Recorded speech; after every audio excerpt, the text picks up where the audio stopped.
안녕하세요. DJ 사나입니다. 오늘의 사연 시작해 보겠습니다. 여러분은 누구 등쳐먹은 적 있으신가요? 저는 누군가를 뜯어먹으면서 의리를 느끼게 된 후로 이렇게 사연을 보내게 되었습니다. 제가 도대체 왜 그랬는지 궁금하시다면 제 이야기를 끝까지 들어주세요.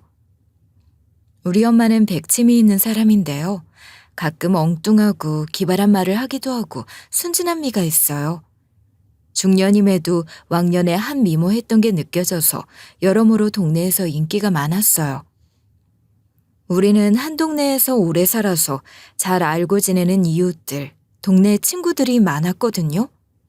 그래서 엄마가 아빠랑 사별하게 된 후로도 남자친구도 곧잘 사귀었어요. 근데 엄마랑 같이 사는 저는 엄마만 보면 좀 짜증이 날 지경이었죠. 진짜 예쁜데 가끔 나쁘게 말하면 지능이 떨어지는 말을 했어요. 초등학생, 중학생이랑 대화하는 느낌이 든달까요? 도대체 무슨 일이 있었길래 그러냐고요? 제가 퇴근하고 잠깐 엄마 집에 들리니까 뭔가 불에 탄 냄새가 나는 거예요. 그래서 제가 엄마한테 이게 무슨 냄새냐고 물어봤거든요. 그런데 엄마가 페트병에 끓인 물을 담고 차 티백을 넣었다가 페트병에 녹은 거예요. 그걸 본 순간 너무 어이가 없어서 이렇게 물어봤었죠. 엄마, 페트병에 열 가하면 녹는 거 모르고 있었어? 아니면 일부러 이러는 거야? 도대체 왜 이렇게 차를 마시는 건데? 제가 이러면서 먹을 전에 티백을 넣어서 뜨거운 물을 부으면 되는 건데 왜 이랬냐고 물어봤는데요. 그니까 엄마가 머뭇거리면서 제 눈치를 보다가 이런 반응을 보이는 거예요. 저번에 니도 편의점 얼음컵에 뜨거운 커피를 넣었잖아. 컵 꺼내기 귀찮아서 나도 그렇게 해본 건데 녹아버렸네. 엄마가 이러길래 기가 막히고 코가 막혔어요. 그래서 제가 이런 식으로 따지고 들었는데요. 아니, 그건 얼음 위에 부은 건데 그거랑 이게 같아? 온도 자체가 다르잖아. 얼음 위에 뜨거운 물 붓는 거랑 그냥 붓는 거랑 천지 차이라고. 제가 이렇게 설명해 줬는데도 엄마가 무슨 말인지 이해하지 못했어요. 이런 식으로 엄마가 자잘한 사고를 많이 쳤고 저는 그걸 자주 설명해 줘야 했죠. 어렸을 때 아빠를 일찍 여의고 엄마랑 지내다 보니 많이 힘들었어요. 그래서 저는 엄마랑 약간 골이 있었는데요.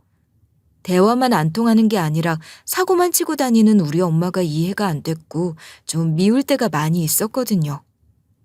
그래도 엄마니까 자주 연락하고 집이랑 거리도 가까우니까 많이 찾아가려고 했죠. 제가 아예 신경을 쓰지 않으면 엄마가 또 무슨 사고를 칠지 모르니까요. 이런 이유로 주말마다 엄마 집에 갔었거든요. 그런데 이번에 가보니까 식탁에 매매 계약서가 놓여져 있는 거예요. 매매 계약서를 자세히 보니까 50평대 아파트인 거 있죠? 제가 그걸 보고 깜짝 놀라서 이게 뭐냐고 물어보니까 엄마가 이러는 거예요. 엄마 남자친구가 거금을 빌려준 대가로 돈을 더 많이 얹어서 아파트로 돌려준 거야. 울 자기가 그러는데 이 아파트만 있으면 노후 준비 안 해도 된대. 나 잘했지. 제가 매매 계약서를 보는 사이 엄마가 이런 소리를 하고 있길래 제가 얼른 뒤를 돌아봤거든요. 그런데 엄마가 누군가한테 얻어 터졌는지 눈탱이 밤탱이가 되어 있더라고요. 얼굴은 왜 그렇게 된 거냐고 물어보니까 엄마가 주저하다가 이러는 거예요. 엄마 남자친구한테 본처가 있는 거 알고 있지? 그 여자한테 맞은 거야. 그 여자가 갑자기 찾아와서 주먹을 휘두르잖아. 말도 없이 그래서 피하지도 못했어. 엄마가 이러길래 얼척이 없어서 할 말을 잃어버리고 말았어요. 이렇게 맞아놓고 50평대 아파트 받아왔다고 나 잘했지? 라고 하다니 골머리가 다 아파왔죠. 그리고 엄마가 남자친구에게 큰 돈을 빌려주고 엄마 남자친구는 50평대 아파트로 돌려줄 정도니까 꽤 오랫동안 만난 사이였거든요. 그래서 저도 엄마 남자친구가 누군지 알고 있어서 남자친구분을 그냥 아저씨라고 부르고 있었는데요. 여기서 웃긴 게 아저씨랑 아저씨 본처가 한 동네에서 오래 살아서 저랑 가끔 인사하던 사이였다는 거예요. 그런데 엄마가 그 아저씨랑 바람을 피우고 있었던 거죠.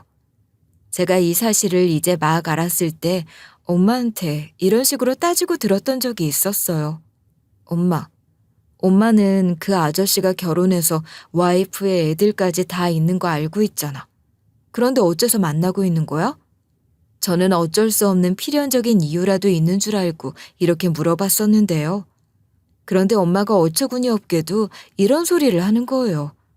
우연히 만난 뒤로 잘해주니까 만나는 거지 뭐. 그래도 자기가 좀만 더 기다려주면 이혼한다고 했어. 그건 너무 걱정하지 마. 엄마가 이러니까 이 상황을 어떻게 하면 좋나 싶어서 시댁 식구들이랑 대화를 많이 했었어요. 왜 엄마 문제를 친정 식구들이 아니라 시댁 식구들이랑 논의했냐고요? 시모, 신우 엄마가 목욕탕 메이트였거든요. 전 엄마랑 그리 친한 사이가 아니었는데 시댁 식구들이 대신 자주 만나주니까 은근 고마웠어요. 우리 시모는 제3금융권을 운영하고 있는 큰손으로 경제적으로 여유가 있으신 편이었는데요. 성격도 유쾌하신 편이라 우리 엄마랑 코드가 잘 맞으시더라고요. 저희 남편은 가정주부인데요.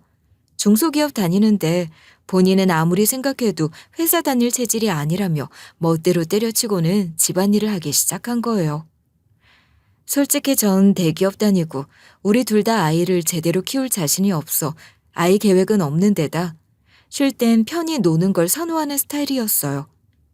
우리 부부 생활비 빼고는 돈 나갈 일이 없어서 저 혼자 벌어서 먹고 살아도 되겠지만 시모가 못난 아들 때문에 저만 고생하는 것 같다며 용돈을 좀 두둑히 챙겨주셨죠. 그랬더니 남편이 옳았구나 싶었는지 완전 가정주부가 됐더라고요. 남편은 진짜 집안일이 적성에 맞았는지 내조를 잘했고 우리 사이는 문제 없으니 저는 만족하며 살고 있었어요. 제가 모처럼 칼퇴해서 롤루랄라 집에 들어가고 있는데 아파트 입구 근처에서 엄청 소란스러운 소리가 들리는 거예요. 저 한켠에 엄마, 시모, 신우가 보이고 다른 한켠에는 엄마가 만나고 있는 아저씨랑 아저씨 본처가 있었는데요. 근데 5명 다 꼴이 엉망진창이더라고요. 남편이 뒤늦게 뛰쳐나와서 식구들한테 괜찮냐고 물어보고 있었어요. 그래서 제가 시댁 식구들한테 가서 이게 어찌 된 일이냐고 물어봤거든요. 엄마가 그때 이런 식으로 말문이 턱 막히는 소리를 하는 거예요. 엄마, 시모, 신우가 엄마한테 아파트 준 아저씨 본처랑 싸웠대요. 어쩌다 싸운 거냐고 물어보니까 글쎄 뭐라 했는지 아세요? 엄마가 신우랑 시모랑 다 같이 목욕탕에 가려고 걸어가고 있었대요. 근데 아저씨 본처가 씩씩거리면서 이랬다는 거예요. 야, 내가 네 눈에 띄지 말라고 했지? 우리 남편한테 50평 아파트까지 받아갔으면서 어디서 당당하게 동네를 돌아다니고 있어? 너는 동네 주민들끼리 이러고 싶냐? 양심이 있어야지. 바람 피울 거면 멀리서 피우던가.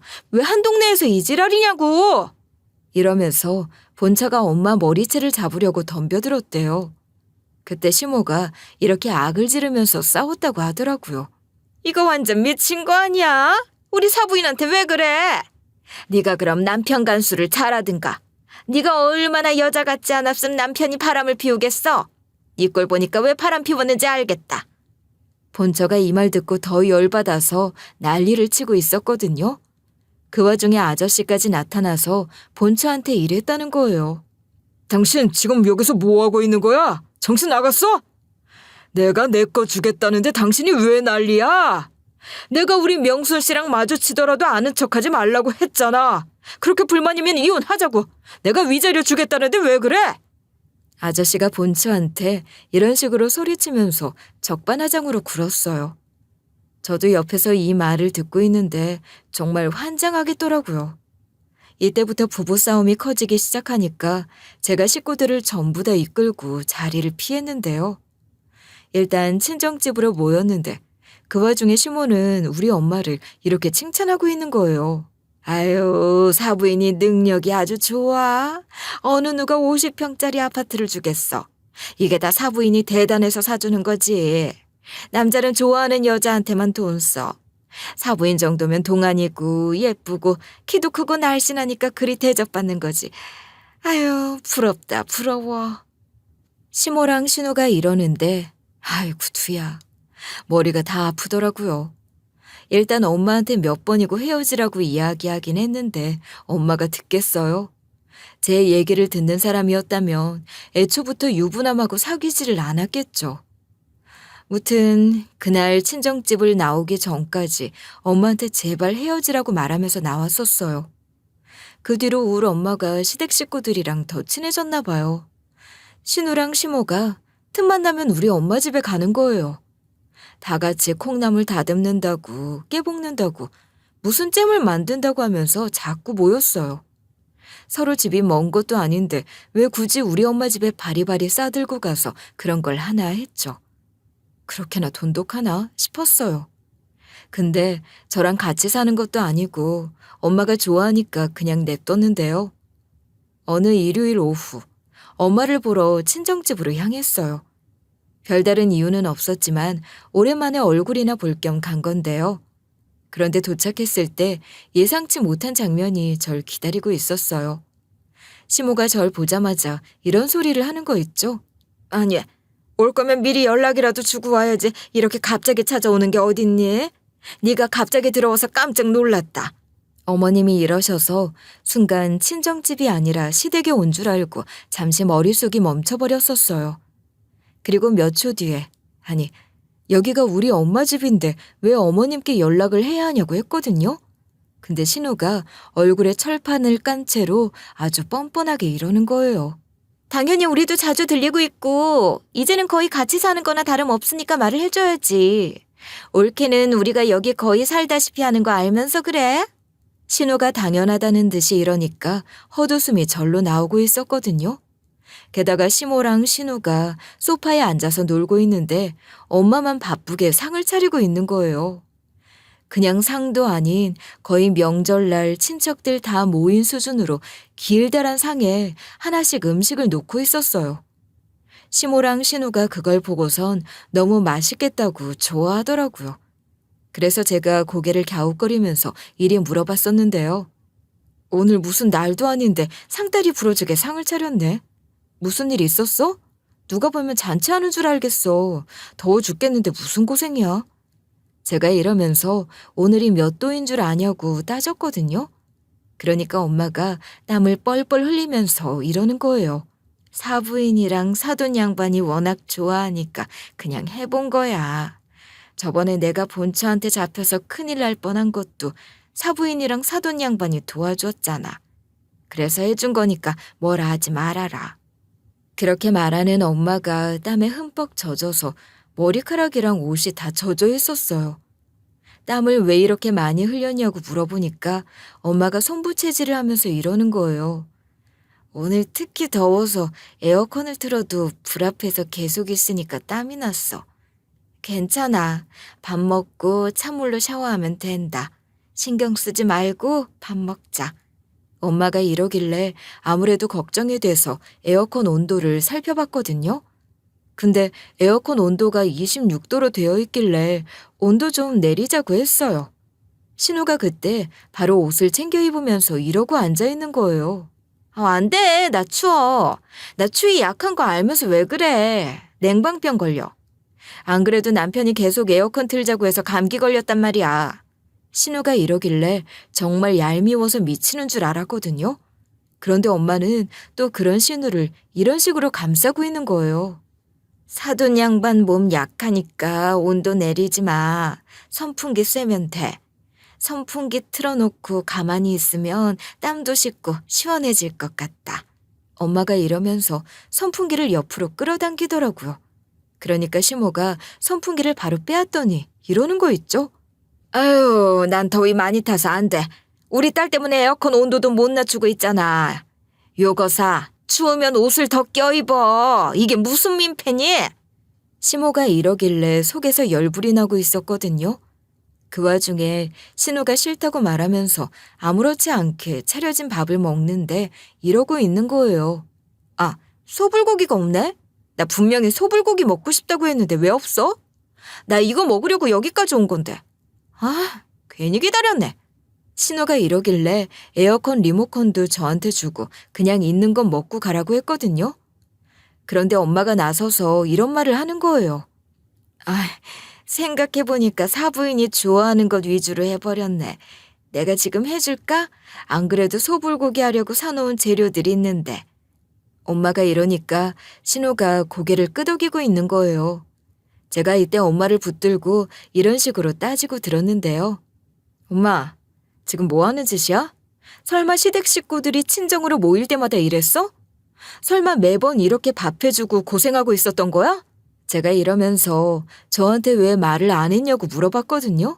근데 엄마가 이걸 왜 말해야 하냐고 반문하면서 이러는 거예요. 원래부터 이렇게 반찬을 많이 하지는 않았는데 사부인이랑 사돈 양반이 밥 먹을 때마다 너무 좋아하고 먹고 싶은 것도 많아져서 이렇게 된 거야. 전 기분 나빠 죽겠는데 엄마는 시모랑 신우가 칭찬을 해주니까 뿌듯해하고 좋아하는 거예요. 해준 보람이 있다고 하니까 얼척이 없더라고요. 그래서 제가 시모랑 신우를 똑바로 쳐다보면서 이렇게 잘못을 짚었는데요. 엄마, 이건 좀 아닌 것 같은데? 엄마가 이렇게 반찬을 많이 해서 주는데 일손을 하나도 안 돕고 앉아만 있을 수 있어? 게다가 엄마가 이렇게 땀을 안쓰러울 정도로 흘리는데 에어컨 온도라도 낮춰줘야 하는 거 아니야? 내가 이러면서 엄마한테 너무하셨다고 한마디 했었죠. 그런데 엄마가 나서서 이런 식으로 시모랑 신우 편을 드는 거예요. 사부인이랑 사돈 양반이 본처 만났을 때 편들어주고 같이 싸워줬으니까 이 정도는 해야지. 내가 좋아서 하는 건데 뭐 어떠니?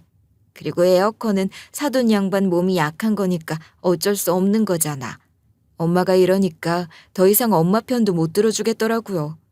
게다가 시모랑 신우가 나서서 맞장구까지 치고 있었어요. 신우가 글쎄 이런 식으로 재수없게 대꾸하는 거예요. 그렇지, 그게 맞지. 우리가 괜히 부려먹는 게 아니라고. 올케는 왜 그런 오해를 하고 그래? 우리를 도대체 뭘로 보는 거야? 신우가 이러길래 몇 퍼센트 정도 부족한 듯한 엄마 이용해 먹는 것 같아서 속이 부글부글 끓더라고요. 그래서 제가 시모랑 신우한테 단호하게 말해두긴 했어요.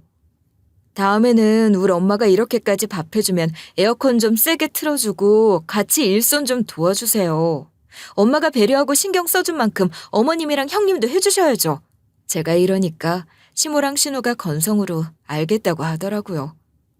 일단 이날 시모랑 신우를 집에 얼른 보내버리려고 엄마랑 진지하게 할 이야기가 있다고 몇 번이나 말했어요. 그런데 듣는 척도 안 하는 거예요.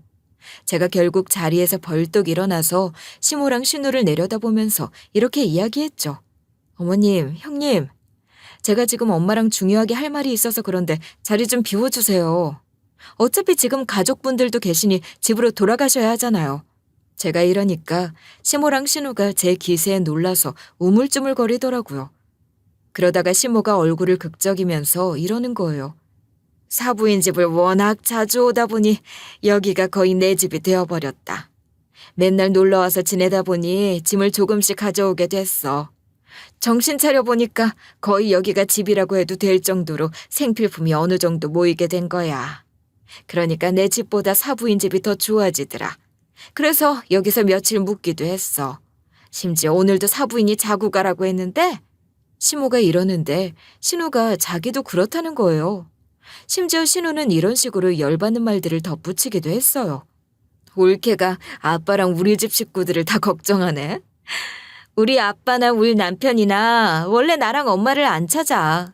자식들은 사춘기라 집에 없으면 오히려 좋아하던데? 이 말을 듣고 너무 어이가 없었지만 절대 물러서지 않았죠. 현관문 쪽을 가리키면서 이런 식으로 단칼에 선을 그어버렸어요.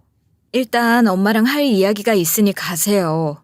제가 괜히 이러는 거 아니니까 제발 가셨으면 좋겠어요. 여기에 꼭 있어야 하는 건 아니잖아요. 제가 이러니까 시모랑 신우가 툴툴대면서 갔거든요. 드디어 그 둘이 나가고 나서 현관문이 닫히는 모습을 보자마자 엄마가 이러더라고요. 무슨 이야기길래 식구들을 그렇게 매섭게 보냈니? 무슨 일이 있었어? 왜 그렇게 기분이 안 좋아 보여? 평소답지 않게 사부인이랑 사돈 양반한테도 엄청 뭐라 하더라? 엄마가 이러길래 숨이 턱턱 막히는 거예요. 그래서 제가 한숨을 푹 내쉬면서 이렇게 이야기했는데요. 엄마, 이건 좀 아닌 것 같아. 이거 어머님이랑 형님이 은근히 괴롭히는 거고 꼬붕 취급하는 거야. 왜 시댁 식구들이 해달라는 대로 다 해주고 있어? 제가 이러면서 오늘 있었던 일이 너무 불쾌했었다고 했거든요. 근데 엄마가 정색을 하면서 이렇게 대꾸하는 거예요. 이게 왜 괴롭히는 거고 꼬붕짓 하는 거야? 난 식구들한테 해주는 게 너무 좋고 뿌듯한데 왜 말을 그렇게 해? 니야말로 엄마를 그렇게 보지 말아라. 내 자식은 아니지만 부모의 마음으로 하는 거다. 너도 어릴 때 다 이렇게 해준 건데 왜 그래? 엄마가 이러면서 시댁 식구들이 친정집에 있는 거 눈치 주지 말라는 거 있죠? 이외에도 다른 방식으로 설명하려고 해도 엄마가 묘하게 무시하고 부려먹는 걸 눈치채지 못하셨어요. 오히려 절 이런 식으로 달래기 시작하시더라고요. 그래, 너한테도 똑같이 해줄 거니까 걱정하지 말아라. 날 질투나서 그러는 거 다 안다. 아무리 그래도 우리 딸이 최고야. 엄마가 이러는 걸 보아하니 제가 질투심에 괜히 어울리지 말라고 이야기하는 걸로 이해하는 것 같았어요. 답답한 마음에 말을 말자고 한 다음에 친정집을 나와 남편이 있는 집으로 갔죠. 남편이 갑자기 친정집에 갔다 온다더니 장모님 보고 왔냐고 하더라고요. 제가 그때 시모랑 신우가 이런 짓을 하고 있었다고 이야기했어요. 그러니까 남편이 황당해하면서 이런 반응을 보이는 거예요. 뭐? 엄마랑 누나가 진짜로 그랬다고? 무슨 그런 경우가 다 있어? 어이가 없네. 내가 그러지 말라고 전화해볼게. 남편이 이러면서 곧바로 시모한테 스피커폰으로 전화를 걸었어요. 신호음이 좀 울리다가 시모가 전화를 받으니까 남편이 이러더라고요. 엄마, 누나랑 같이 처가에 가서 뭐하고 있었어? 맨날 놀러가면서 밥 얻어먹을 거면 같이 집안일 하던가 도대체 왜 그러는 거야?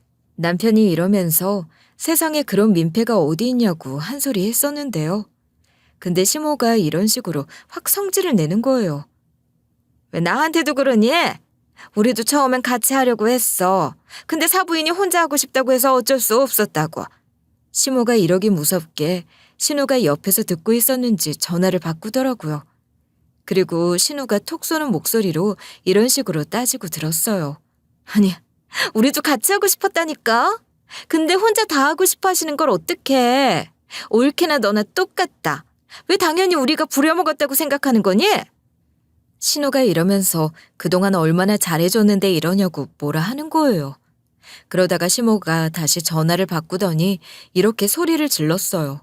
야, 며느리가 너한테 뭐라 했구나. 며느리는 왜 그런다니? 우리가 꼭 괴롭히는 것처럼 말하는데 우리도 억울하다. 그러니까 남편이 할 말이 없는지 저를 쳐다보길래 제가 됐다고 손사래를 쳤죠. 남편이 일단 알겠다고 하고 전화를 끊더라고요. 전 시모랑 신우의 교묘한 술수에 절대 휘둘리지 않고 이러다 선 넘겠다 생각하고 있었어요. 그래서 그때가 찾아오면 제대로 뭐라 하고 거리를 두게끔 하려고 했었는데요. 그러던 어느 날 친정 엄마한테 전화가 온 거예요. 전화를 받아보니까 엄마가 너무 풀이 죽어있는 목소리로 이러더라고요. 사돈 양반이 50평 아파트로 이사 간다고 좀 도와달라고 하더라. 그러니까 너도 엄마 집으로 와줘야 할 것 같은데. 엄마가 워낙 주눅 들어 있어서 시댁 식구들이 또 우리 엄마를 교묘하게 괴롭히고 있나 해서 갔거든요.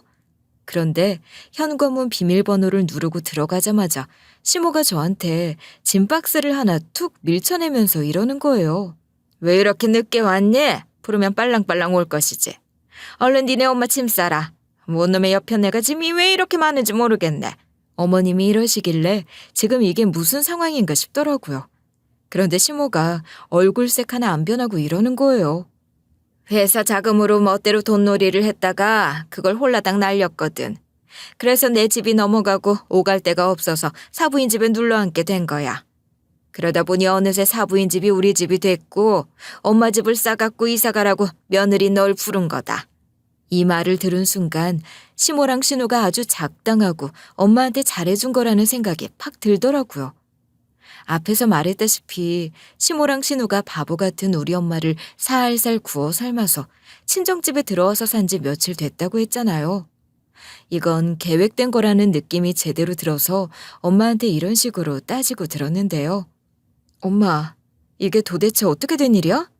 아무리 여기에 어머님이랑 형님 짐이 많아졌다고 해서 엄마가 이사 가야 하는 건 아니잖아. 내가 모르는 무슨 일이라도 있었던 거야? 이런 식으로 엄마를 다그치니까 엄마가 오열하면서 서류 한 장을 주는 거예요. 그 서류는 거주권을 양도하는 계약서였는데요. 일정 기간이 지나면 집 소유권과 거주권을 시모와 신우에게 무상으로 양도하며 이를 되돌릴 수 없고 처리할 수 없다고 적혀 있는 거예요. 만약 계약 내용이 이행되지 않을 경우 서명자는 천문학적인 벌금을 물어야 하며 이를 지불할 수 없을 시 서명자는 시모와 신우에게 신체적 노동으로 빚을 갚아야 한다는 조항이 포함되어 있었어요. 정말 말도 안 되는 계약서인데 거기에 우리 엄마 지장이 찍혀 있더라고요. 아무리 우울 엄마가 좀 모자라 보여도 글씨는 읽을 줄 아는데 지장을 찍은 게 이해가 안 되는 거예요. 시모랑 신우가 뭔가 속였을 거라는 예감이 들어서 엄마한테 이렇게 물어봤는데요. 엄마가 왜 이런 계약서에 지장을 찍은 거야? 여기에 집 소유권과 거주권을 시모와 신우에게 무상으로 양도한다는 말 못 봤어? 제가 이러면서 엄마가 무상이라는 단어를 모를 리가 없다고 했거든요. 역시나 제 예상대로 엄마 입에서 이런 말들이 쏟아져 나오더라고요. 사부인이랑 사돈 양반이 사기를 당한 후에 집이 날라가서 대출을 받아야 하는데 자기네들 신용으로는 안 된다고 하더라고. 집에 대한 공동 소유권을 주면 대출을 받을 수 있으니까 계약서에 지장을 찍어달라고 했어. 엄마가 이러길래 정말 황당한 짓거리를 했다는 생각이 들었죠. 시모랑 신우가 도대체 무슨 말로 엄마를 설득하려고 들었냐고 물어봤거든요. 일단 시모는 이런 식으로 입을 털었다는 거예요. 이거 뭐 공동으로 올라가는 거니까 문제 없을 거야. 우리가 설마 집을 뺏어가겠어? 잠시 공동 명의가 되는 것뿐이야. 어머님이 이러면서 자기가 의리 있는 거 저번에 봐서 알지 않냐고 으스댔대요. 그리고 나서 신우가 이렇게 구라를 쳤다는 거 있죠. 서명만 해주면 우리가 대출을 받을 수 있으니까 해달라는 거예요. 이것만 지장 찍어주면 엄마 문제 금방 해결할 수 있을 것 같아요. 시모랑 신우가 이런 식으로 서류에 대한 부분을 일부만 설명해 놓고 중요한 조항을 숨겨둔 거죠. 앞에 말했다시피 일정 기간이 지나면 집 소유권과 거주권을 시모와 신우에게 무상으로 양도한다는 조항 말이에요. 그걸 숨겨두고 안 보여줬다가 나중에 이렇게 공개해버린 거예요. 제가 이 사실을 전해 듣고 열받아 하고 있는데 시모가 저보고 이런 헛소리를 씨부리더라고요. 니네 엄마가 사인해서 며느리 네 인생까지 망했네. 표정 봐봐. 네 엄마 데리고 살 생각에 벌써부터 스트레스 받나 봐. 그 말을 듣고 눈깔이 획 돌아가서 시모 뺨을 후려쳤어요. 그 뒤로 우리 집이 그야말로 난리가 났죠. 가장 먼저 신우가 얼굴이 시뻘개진 채로 이런 식으로 악을 질렀고요. 네가 뭔데 우리 엄마 뺨을 쳐? 며느리가 시어머니한테 이래도 돼? 네가 이런 애미한테서 가정교육을 받으니까 우더른한테 이러는 거 아니야? 신우가 이러면서 길길이 날뛰고 있는 거예요. 심지어 시모는 이런 식으로 소리를 지르면서 제 머리채를 잡으려고 했어요. 이게 미쳤나? 내가 불쌍해서 한 푼이라도 도와줄까 싶었는데 니는 얄짤 없다. 모자란 애미 밑에서 큰애가 그럼 그렇지. 내가 이걸 확 그냥. 시모랑 신우가 이러고 있길래 저도 쌍욕을 하면서 비명을 지르고 있었는데요. 그런데 갑자기 초인종 소리가 시끄럽게 울리고 문 두드리는 소리가 들리는 거예요. 일단 싸우려던 걸 멈추고 인터폰을 확인해봤거든요. 우리 엄마 집을 찾아온 사람이 다른 사람도 아니고 엄마 남자친구 본처더라고요. 우리 엄마가 살던 이 아파트 바로 아래층에 엄마한테 아파트 준 아저씨네가 살고 있었거든요. 그래서 제가 문을 열어줬는데 본처가 제 얼굴을 보자마자 이러는 거예요. 자꾸 싸우는 소리가 들리고 비명소리가 들려서 올라와 봤거든요. 그쪽 시댁 식구들이 당신 엄마 꼬드겨서 집 넘겨받으려고 작당을 한 것 때문에 이렇게 난리가 난 거죠. 아니, 본처가 이걸 알고 있다니 이게 무슨 일인가 싶었거든요. 그런데 본처가 모든 걸 준비하고 왔는지 손에 무슨 서류 봉투가 들려있는 거예요. 그걸 내밀면서 본처가 이런 말을 해주는 거 있죠? 사실 흥신소를 계약해서 당신 엄마를 감시하고 있었어요. 제 남편이 헤어졌다. 다시는 안 만나겠다고 했지만 도저히 신뢰가 안 갔거든요. 당신 엄마가 또 제 남편을 만날까봐 미행하다가 바보같이 시댁 식구들한테 꼬드김 당하고 계약서를 쓰고 있는 걸 포착해냈어요. 당신 엄마가 시댁 식구들이 사기치는 줄도 모르고 그냥 지장을 찍어버리더라고요. 그리고 나서 시댁 식구들이 당신 엄마한테 서류에 지장 찍었으니 이제 이 집 우리 거라고 위협했어요. 당신 엄마는 그걸 믿고 울고 있었고요. 제가 흥신소 직원이 보내준 녹음본을 들어봤기 때문에 전부 다 알고 있었어요. 이게 바로 시댁 식구들이 바보 같은 여편네 꼬드긴 증거예요. 본처가 이러길래 제가 본처 손에 들려있던 서류 봉투를 받아들었는데요. 서류 안을 살펴보니까 이거 시댁 식구들을 참교육시켜줄 수 있겠더라고요. 엄마가 시모랑 신우랑 같이 쓴 계약서는 공증을 안 받은 계약서였고 계약은 당사자들 간의 합의로 성립이 되고 효력이 발생하잖아요. 계약서에 서명이나 날인을 하는 것만으로 공증이 된다고 하지만 시모랑 신우가 거짓말을 쳐서 사인을 했으니까 구라친 증거만 잡으면 계약서의 효력이 없어지는 거죠. 이 사실을 알게 된 순간 제가 회의실에서 매일 녹음을 하느라 핸드폰 측면 버튼을 2번 누르면 녹음이 되도록 설정해 놓은 게 생각이 난 거예요. 그래서 제가 핸드폰 측면 버튼을 2번 누른 다음에 이런 식으로 따지기 시작했는데요. 엄마가 어머님이랑 형님이랑 같이 쓴 그 계약서는 공증도 안 받은 거잖아. 계약이라는 게 당사자들끼리 합의만 하면 바로 성립하고 효력도 생기는 거 아니야? 그런데 그 계약서에 서명이나 날인만 한다고 해서 공증된 건 아닌 거지. 그리고 어머님이랑 형님이 거짓말을 해서 사인을 하게 만든 거니까 시댁 식구들이 거짓말한 증거만 잡으면 이 계약서는 무효가 될 수 있어. 제가 이러면서 일 복잡하게 만들지 말고 잘못을 인정하라고 했거든요. 그러니까 시모가 처음에는 이런 식으로 저를 비웃더라고요. 아니, 그 서류 봉투 안에 끽해봐야 우리가 계약하고 있는 사진만 찍혔을 거 아니야. 우리는 사부인 보고 얼른 지장 찍으라고 강요한 적 없어. 내 사정만 이야기했는데 사부인이 불쌍하다고 지장 찍은 거라고. 그리고 우리가 속인 거여도 지장 찍었으니까 된 거 아니야? 속은 사람이 잘못이지. 계약서에 효력이 없긴 개뿔. 어디 한번 고소해봐라. 한번 어떻게 되나 보자. 시모가 이러길래 머릿속으로 기발한 생각 하나가 쓱 지나갔어요.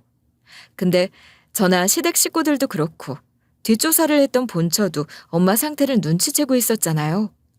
솔직히 엄마가 지능이 부족하다는 걸 부정하고 싶어서 정신과 진단이나 지능검사 같은 걸 안 했던 거죠. 재판에서 이기려면 정신과 진단이나 지능검사도 받아야 하지 않겠어요? 그래서 제가 이런 식으로 시모랑 신우를 비웃어 줘버렸는데요. 그거야, 우리 엄마가 여러모로 부족하다는 사실을 입증해내면 되는 거 아니에요? 진단서 제출하면 그런 계약서는 무효가 될 수 있다는 것쯤 당신들도 알고 있죠? 게다가 지금 속은 사람이 잘못이지라고 말한 거 다 녹음했어요. 이 사기꾼들아. 제가 이러면서 녹음하고 있던 핸드폰을 들이밀었죠. 그러니까 본처가 우리나라 법조인들이 그렇게 바보인 줄 아냐고 따지면서 이렇게 말하더라고요. 내가 남편 불륜 잡으려고 사람 붙인 거지만 니들 정말 인간 같지도 않더라. 니 같은 것들은 그냥 두면 안 된다. 봉투 안에 든 것뿐만 아니라 사진이나 녹화본까지 전부 다 넘겨서 그냥 재판 승소하게 만들 거야. 와, 본처가 정말 대인배더라고요. 저도 가만히 있을 수 없어서 제가 방금 전에 녹음한 걸 틀어서 들려줬거든요. 시모랑 신우가 엄마한테 사기치고 있는 음성이 울려 퍼지니까 시댁 식구들이 태세 전환을 하더라고요. 시모가 갑자기 떨리는 목소리로 이렇게 비굴하게 변해버린 거예요. 아, 며느라, 우리가 진짜 미안하다. 딸이랑 내가 정말 잘못했어. 정말 장난으로 그런 거야. 다시는 이런 장난 안 칠게. 시모가 이러면서 무릎까지 꿇고 싹싹 비는 거예요. 게다가 신우도 그 옆에 납작 엎드리더니 이런 식으로 사정하기 시작했어요.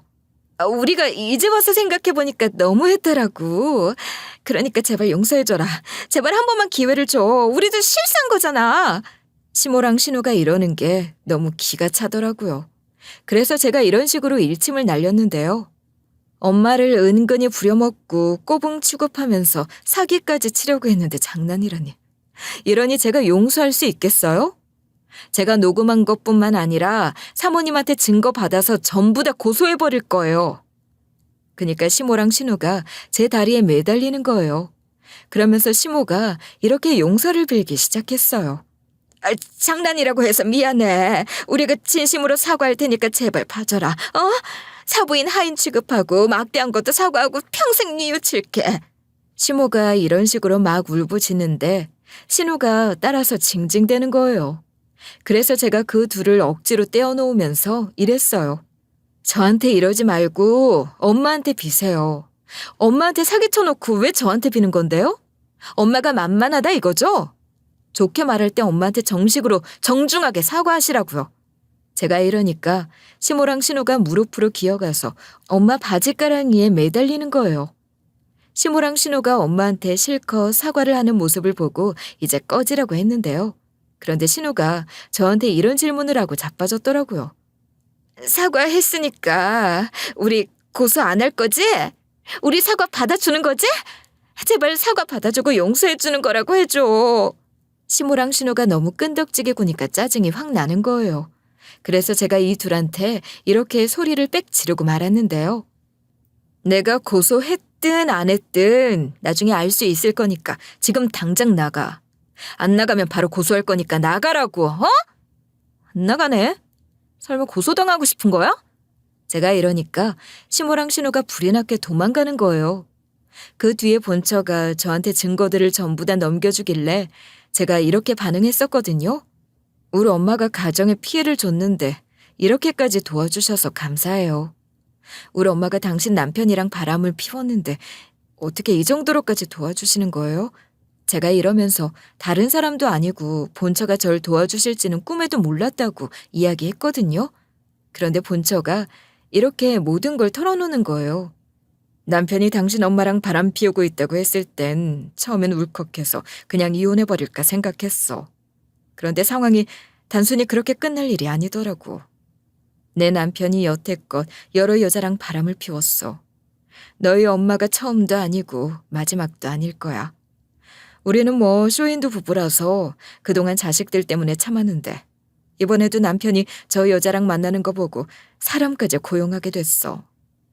뒷조사를 해보니까 남편이 바람만 피운 게 아니라 여자들을 꼬셔서 돈도 뜯어냈더라.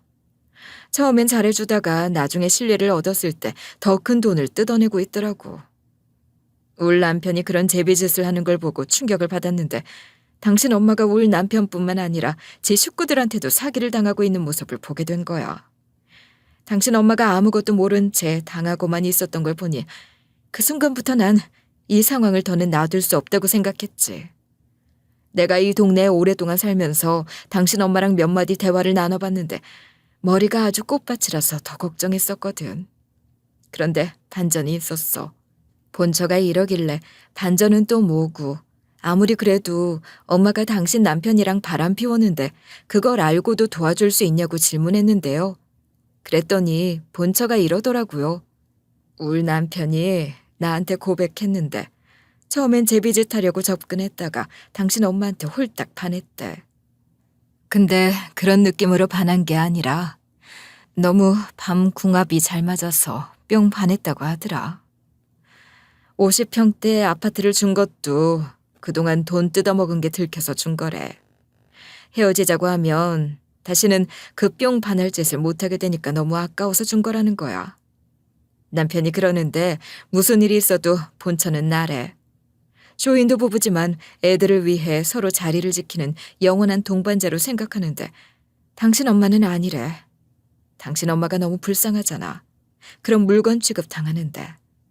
근데 내가 미행하면서 지켜보니까 당신 엄마는 진심이야. 정말 울 남편을 존중해주고 존경하고 있는 게 다 보이더라. 같은 여자로서 너무 안타깝더라고. 본처가 이러길래 그런 이유로 엄마한테 소송은 안 걸 거냐고 물어봤어요. 그러니까 본처가 이렇게 말해주더라고요.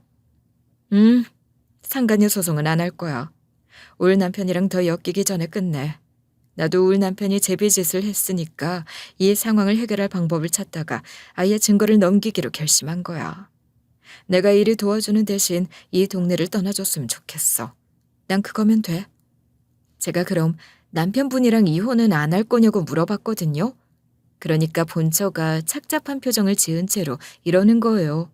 이혼하지 못하는 이유는 개인 사정이고 당신은 알 것 없으니 말 안 해줄 거예요. 아무튼 전 이 남자랑 헤어질 수 없으니까 제가 도와드릴게요. 제발 제 눈앞에서 사라져 주세요. 본처가 이러면서 증거를 넘겨주길래 꾸벅 고개를 숙였죠.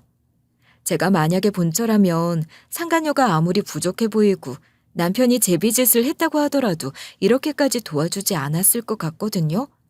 그런데 제가 본처한테 일이 수습되는 대로 이사를 가겠다고 했어요. 이렇게 전 사모님께 증거를 받아서 소송 준비를 하기 시작했는데요. 변호사를 만나 상담을 하고 선임을 한 다음에 재판을 진행하게 됐죠. 시모랑 신우는 사기 혐의로 재판에 넘겨졌고 범행이 밝혀졌어요.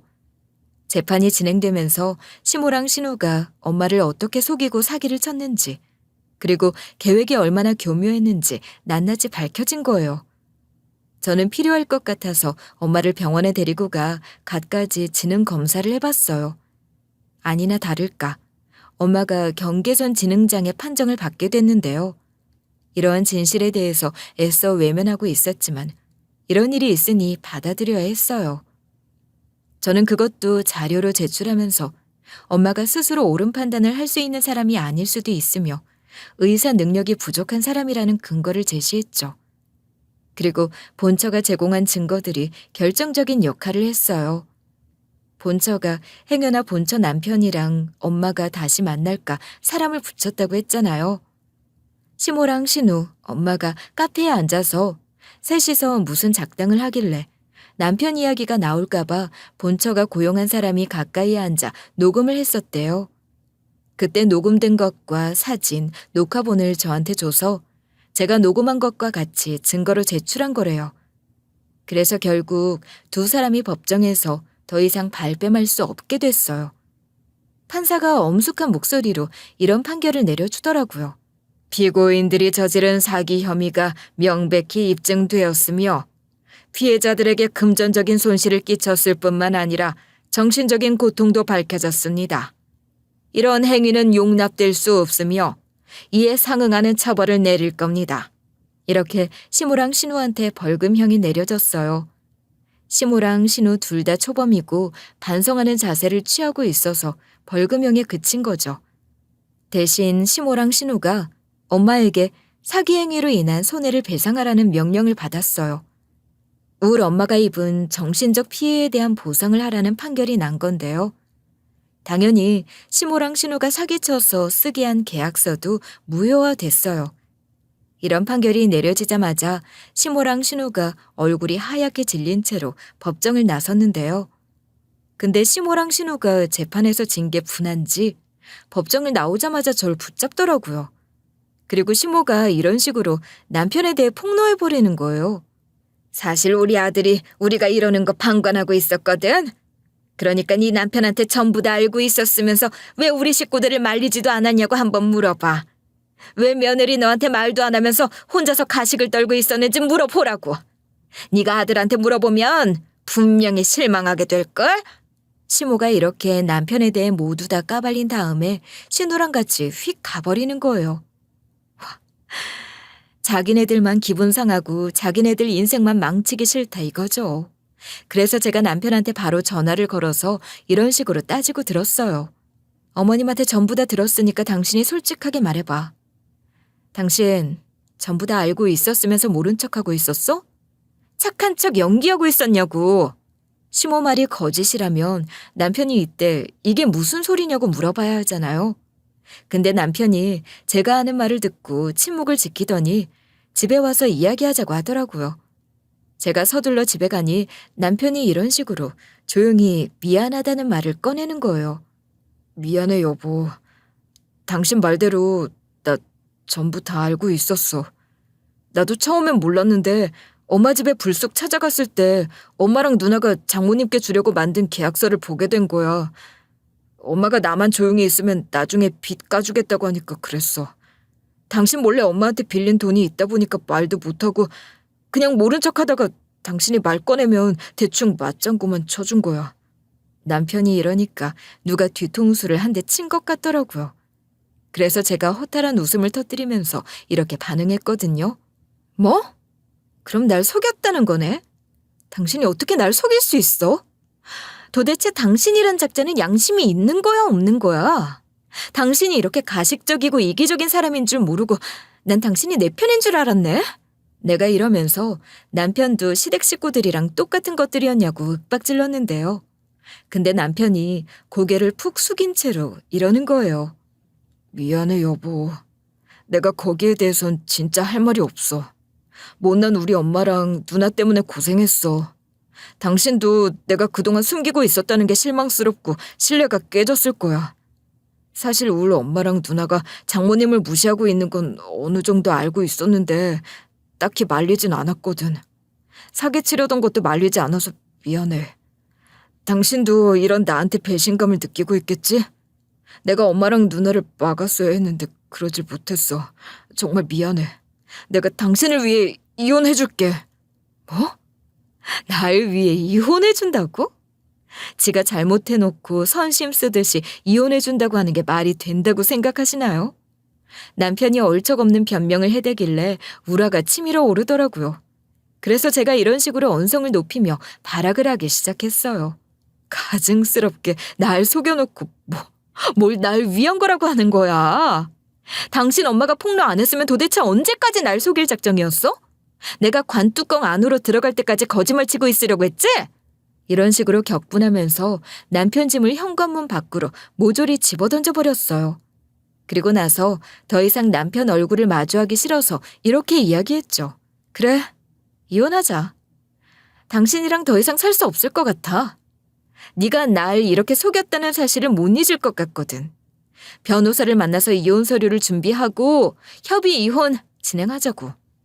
제가 이러고 나서 남편을 내보낸 다음에 현관문을 쾅 하고 닫아버렸어요. 그렇게 남편이랑은 이미 신뢰가 깨진 상태라 더 이상 같이 살기 어려울 것 같다는 생각이 들어서 협의 이혼을 하게 된 건데요. 그렇게 이혼한 후에 전 남편이 저랑 살던 아파트에서 계속 지내기로 하고 제가 이사를 가게 됐어요. 마음 같아서는 전 남편을 쫓아냈으니 그 아파트에서 살고 싶었지만 본처가 저한테 엄마 데리고 사라져달라고 정중히 부탁했었잖아요. 그래서 엄마를 데리고 지방으로 내려와서 둘이 사는 중이에요. 50평짜리 아파트를 처분해서 엄마랑 같이 카페를 운영하고 있는데요. 엄마가 지방에서도 인기 만점이더라고요. 예전에는 엄마가 인기 많은 게 너무 불편했었는데 소송을 하면서 엄마가 경계선 지능 장애라는 걸 알게 됐잖아요. 그래서 전 뒤늦게 그것에 대해서 영상도 보고 책을 좀 읽으면서 몇 가지를 알게 되었어요. 이제서야 전 엄마를 이해하게 된 거예요. 그동안 저도 힘들었지만 우리 엄마도 참 많이 힘들었겠구나 하는 생각이 들었죠. 이렇게 엄마 상태를 제대로 알고 나서야 사연글을 써보게 된 거예요. 가끔은 가장 옳은 길이 가장 쉬운 길이 아닐 때도 있다고 하잖아요. 이전 시댁 식구들의 본 모습을 알아내고 엄마에 대해 아는 시간들이 쉬운 시간들은 아니었지만 나름 값진 시간들이 되었던 것 같아요.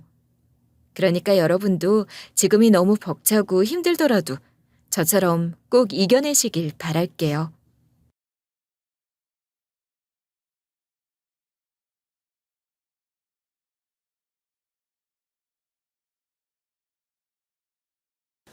안녕하세요. DJ 라니입니다. 오늘의 사연 시작해 보겠습니다. 안녕하세요.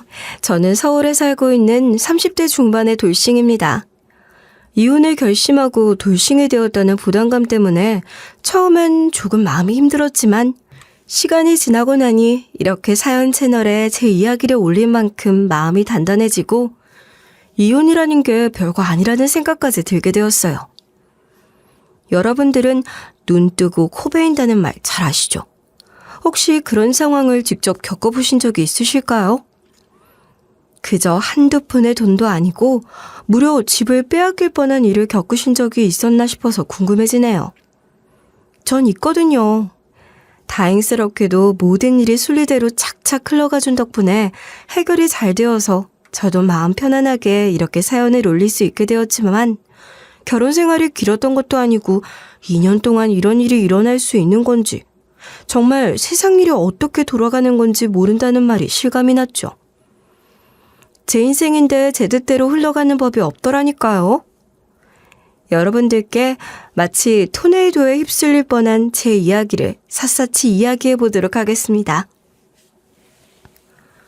저는 부모님과 오빠 이렇게 단란하게 네 가족이 평생을 살아왔습니다. 목수로 일하시던 아버지께서는 정말 끝내주는 실력을 가지고 계셨어요. 여기저기서 엄청나게 불러주기도 했고 아버지의 실력을 의심하는 사람이 하나도 없을 만큼 정말 목수로는 이름을 날리신 분이었죠. 오죽하면 지방에서도 서울에서만 일을 하는 아버지를 한번 모셔다가 인테리어를 하고 싶다고 할 정도로 아버지께서는 유명세가 있었어요. 그러니 돈도 무척이나 잘 버셨죠. 그만큼 몸이 힘들긴 했지만 그래도 아버지 혼자서 벌어오는 돈으로 온 가족이 호의호식할 정도였으니 대단하시긴 했죠. 보통은 목수라 하면 나무나 자르고 서랍장이나 만들고 하는 그런 직업이라 생각을 하는데 틀린 말은 아니지만 저희 아버지는 소위 말하는 재벌집에 인테리어와 맞춤 가구를 제작하러 다니시는 분이셨기 때문에 클래스가 조금 남달랐다고 해야 할까요? 저에게는 무척이나 자랑스러운 아버지였습니다. 항상 뚝밥 같은 퀴퀴한 나무 냄새가 몸에 배어 있으셨지만 그 냄새마저도 좋았어요. 저희 오빠는 어릴 때부터 아버지와 함께 현장을 다니면서 구경을 했었고 자연스럽게 아버지의 뒤를 따라 목수가 되었습니다. 저희 아버지 실력이 워낙 출중하셔서 배우고 싶다고 졸졸 따라다니는 사람들이 꽤 많았었는데 제자라고 부를 만한 사람을 옆에 두시진 않으셨었어요. 그런데 그 자리를 오빠가 차지하게 되었었으니 아버지 뒤를 어떻게든 밟아보려던 사람들이 오빠를 시기 질투하기도 했죠. 자식으로 태어나서 혜택을 받는다고요. 저는 그런 사람들의 시기 질투가 참 부질없고 덧없다고 생각을 했었어요. 어디 졸졸 따라다니기만 한다고 해서 실력이 늘어나는 건 아니잖아요. 아무튼 아버지의 목수 이야기를 꺼낸 것은 저희 아버지가 목수라는 직업을 가진 것에 비해 부를 많이 쌓으셨다는 이야기를 하고 싶어서였어요. 오빠는 아버지의 발톱의 때만큼도 따라가지 못했지만 차근차근 기본기를 다지면서 열심히 배우고 있었죠. 저랑 오빠는 3살 차이가 났는데 제가 28살이던 해에 오빠가 결혼을 하게 되었습니다. 남자 나이 31살이면 사실 많이 먹은 것도 아니었는데 운명 같은 새언니를 만나게 되었다면서 결혼을 결심하더라고요. 새언니는 항공무용을 전공한 사람이었는데 그래서인지 엄청나게 단아한 사람이었어요. 성품도 바르고 항상 조용조용하게 이야기를 하는 사람이라서 왁자지껄한 저랑은 180도 다른 사람이었죠. 거기다가 마음이 정말 엄마처럼 너그러웠어요. 새언니와 저는 참 잘 지냈습니다. 오빠가 결혼을 할 때 아버지께서 신혼집도 구해주시고 신혼집 인테리어도 싹 해주셨어요. 워낙 주변에 아는 사람들이 많다 보니까 삼삼오오 모여서 저렴한 가격에 호텔처럼 인테리어를 해주셨었죠. 그 집을 보면서 저도 결혼을 하고 싶다는 생각을 하게 되었습니다. 정말 너무너무 살고 싶은 집이었거든요. 목수와 결혼을 한다고 은근히 탐탁지 않아 했던 새언니네 가족분들도 집을 보고 다들 입을 떡 벌린 만큼 멋있는 집이었습니다. 아무튼 오빠의 결혼은 온 가족에게 축하를 받아 마땅한 일이었죠. 그 뒤부터 저는 오빠의 결혼 생활을 보면서 정말 좋은 사람을 만나서 행복한 가정을 꾸려 오순도순 평생을 살고 싶다는 생각을 하게 되었어요. 결혼에 대한 환상 같은 것이 생긴 것이었죠. 저희 부모님께서는 항상 새언니에게 잘해주셨거든요. 딸 같은 며느리라는 말은 다 거짓말이라고 하잖아요. 저희 부모님께서도 새언니가 처음 인사를 왔을 때 그리고 결혼을 한 이후에도 신신당부하신 말씀이 있었습니다. 나는 세상에 딸 같은 며느리라는 건 없다고 생각한다. 아니, 사위는 평생 손님인데 왜 며느리는 딸처럼 부려먹겠다고 선전포고를 하고 그런다냐? 나는 그런 거 하나도 필요 없다. 효도는 자식들이 하는 것이지 며느리가 하는 것이 아니야. 그러니 며느라가 너는 늘 그랬던 것처럼 똑같이 너희 친정 가까이 살면서 친정 부모님과 좋은 시간 쌓고 좋은 추억 만들면서 지내라. 세상에 내 자식도 안 하는 효도를 며느리에게 바랄 마음 없다. 네? 그래도요, 어머님. 제가 열심히 어머님, 아버님께 효도하면서. 그럴 필요 없대도. 무소식이 희소식이란 말도 못 들었냐? 나 전화 받는 거 귀찮고 싫으니 전화도 하지 말아라. 그냥 너희들끼리 재미있게 살아. 명절 때도 말이다. 눈치 보지 말고 친정 가라. 난 우리 남편이랑 연휴 동안 어디 지방에 놀러라도 가고 여유 좀 즐기면서 살아보게. 우리 남편 몫을합시고 매번 바빠 죽겠는데 연휴라도 둘이 오붓하게 놀아야 하지 않겠니? 그래도 명절인데 가족끼리 모여야 하는 거 아니에요? 저야말로 명절 때 아유 됐다. 명절에 괜히 집에서 만나봐라. 서로 누가 밥하냐 누가 설거지하냐 눈치만 보이지. 정 그렇게 보고 싶으면 명절 끝나고 시간 날 때 밥이나 한턱 쏴라. 그거면 충분하다. 아들놈이라고 해봐야 지 애비 현장 따라다니면서 일하는데 뭐 그리 자주 볼 필요가 있다고. 며느리야, 우린 너희들끼리 애 낳고 잘 살면 장땡이니까 부담 갖지 말어라. 처음에 엄마가 그렇게 말씀하실 때 속으로는 그게 되겠어? 했는데 정말 그게 되더라고요.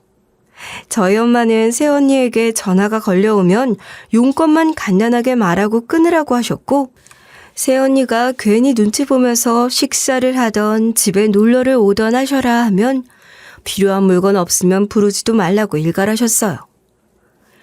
새언니는 처음에 저에게까지 연락을 해서 자기가 혹시 미움을 받고 있는 건 아닌지 우리 친정엄마가 너무 관심이 없어서 어떻게 해야 할지 모르겠다고 발까지 동동 굴렀었죠.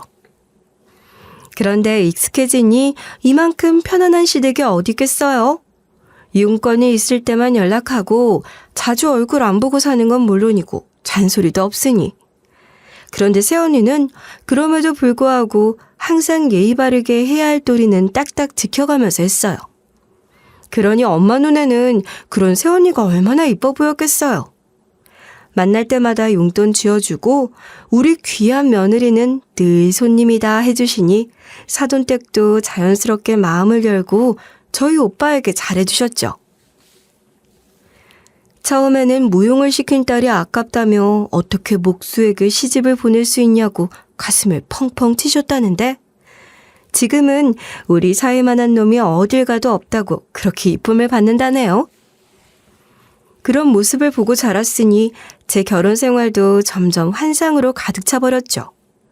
언젠가는 정말 좋은 사람을 만나서 양가가 화목하게 여행도 다니고 명절에 즐거운 시간도 보내고 할 생각으로 좋은 남자가 빨리 제 곁을 차지했으면 좋겠다고 생각했습니다. 그런 마음을 가지고 고르고 골라 만나게 된 사람이 바로 제 남편이었어요. 제 남편은 참 순둥이 같은 사람이었죠. 단점은 사람을 너무 잘 믿어서 잘 속아 넘어간다는 것이었는데 그래서인지 놀려먹기가 너무 재미있는 사람이기도 했었어요. 아무튼 남편은 항상 저를 챙겨주고 제 옆에 딱 달라붙어서 제 기분을 살펴주던 사람이었기 때문에 저는 이 사람과 평생을 산다면 아마 후회는 하지 않을 것이라 생각했던 것 같습니다. 그렇게 저희는 상견례를 하게 되었어요. 상견례 당일 양가 어르신들을 다 모아놓고 인사를 드리게 되었는데 남편에게는 형이 하나 있었습니다. 저희가 결혼을 이야기할 때에는 여자친구조차 없는 아주버님이었기 때문에 자연스럽게 저희가 먼저 결혼 이야기를 나누게 되었고 시댁 어르신들께서도 결혼을 누가 먼저 하는 건 상관없다고 말을 해주셔서 저희가 먼저 결혼을 하게 되었죠. 그런데 분명히 여자친구조차 없었던 아주버님께서 상견례 자리에 웬 여자를 하나 데리고 온 것이 아니었겠어요? 예약 인원 딱 맞춰서 코스 요리를 내어주는 레스토랑에 예약을 했는데 갑자기 한 명이 더 추가되는 바람에 깜짝 놀랐죠. 거기다가 처음 본 사람이었으니까 더욱 놀랐어요. 이렇게 만나뵙게 되어서 영광입니다. 그런데 이분은 혹시 첫째 며느님이신가요? 제가 딸아이에게 듣기로는 아직 형님께서 결혼을 안 하셨다고 들었는데. 그러게 말입니다. 저희도 참 당황스럽네요. 아니, 말도 없이 이 자리에 여자친구를 데리고 온 게야? 아, 어차피 인사드릴 거면 한 번에 드리는 게 좋지 않겠나 싶어서요. 제가 결혼하고 싶은 사람이라 이 자리에 오게 되었습니다. 인사라도 미리 나누면 좋잖아요. 그렇게 말을 하는데 황당했죠. 아니, 어느 미친놈이 자기 여자친구를 소개시켜주는 자리로 동생의 상견례 장소를 고른단 말입니까? 아무리 결혼을 하고 싶은 사람이라 꼭 소개를 해줘야 한다고 생각을 했다면 상견례 전에 미리 자리를 만들었어야죠. 아주버님의 여자친구란 사람도 정말 정신머리가 없는 사람 같았어요. 그 자리에서 그냥 인사만 나누는 게 아니라 완전히 이 자리가 무슨 자기를 소개하는 자리인 것처럼 나대더라고요. 저는 남편의 옆구리를 쿡쿡 찔렀죠. 당신이 교통정리 좀 해야 하는 거 아니야? 우리 상견례 자리에서 아주버님이랑 예비 형님이 주인공인 것 같잖아. 식사값은 우리가 죄다 낼 텐데 너무 야같다. 우리 형이 좀 자기 마음대로 사는 사람이고 예의가 부족해. 미안해. 내가 대신 사과할게. 대신 내가 형한테 난리 칠 테니까 이번만 좀 넘어가 주라. 여기서 분위기 이상하게 만들면 어르신들도 전부 마음 상하실 텐데. 그렇게 눈치를 보면서 남편이 이야기를 하는데 사실 틀린 말도 아닌 것 같더라고요. 어차피 하루 종일 인사를 할 것도 아니고 적당히 사그라들면 본격적인 결혼 이야기를 하는 것이 좋겠다 싶어서 꾹 참았습니다. 여기서 제가 난리를 피워봐야 아무런 이야기도 못하고 감정만 상하고 흐지부지 될 것 같으니 저도 한번 참아보자 했던 거죠. 나중에 아주버님을 붙잡고 이야기를 하는 게 좋겠다고 생각했어요.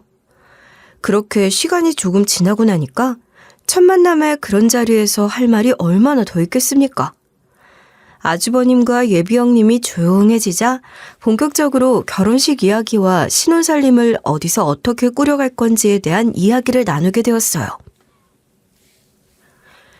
그럼 결혼식 날짜는 그렇게 하시는 걸로 하고 집은 저희가 아들 결혼할 때도 해주었기 때문에 딸 결혼할 때도 해줄 생각이었거든요.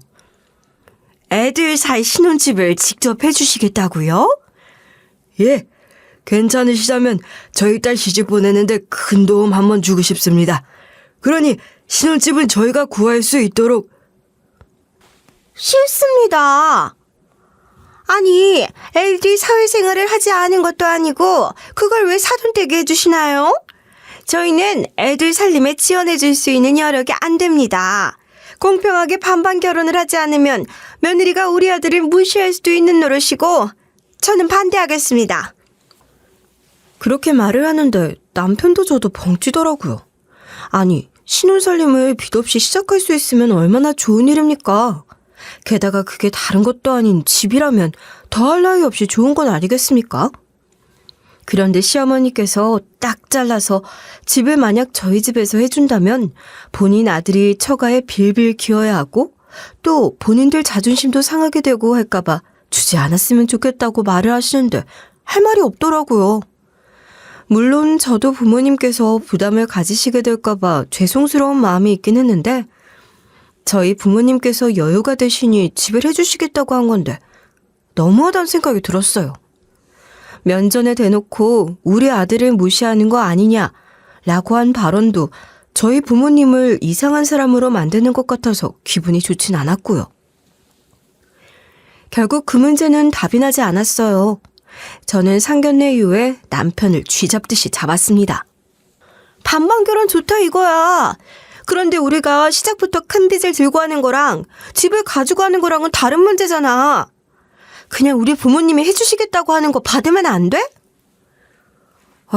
우리 엄마 자존심이 허락하지 않나 봐.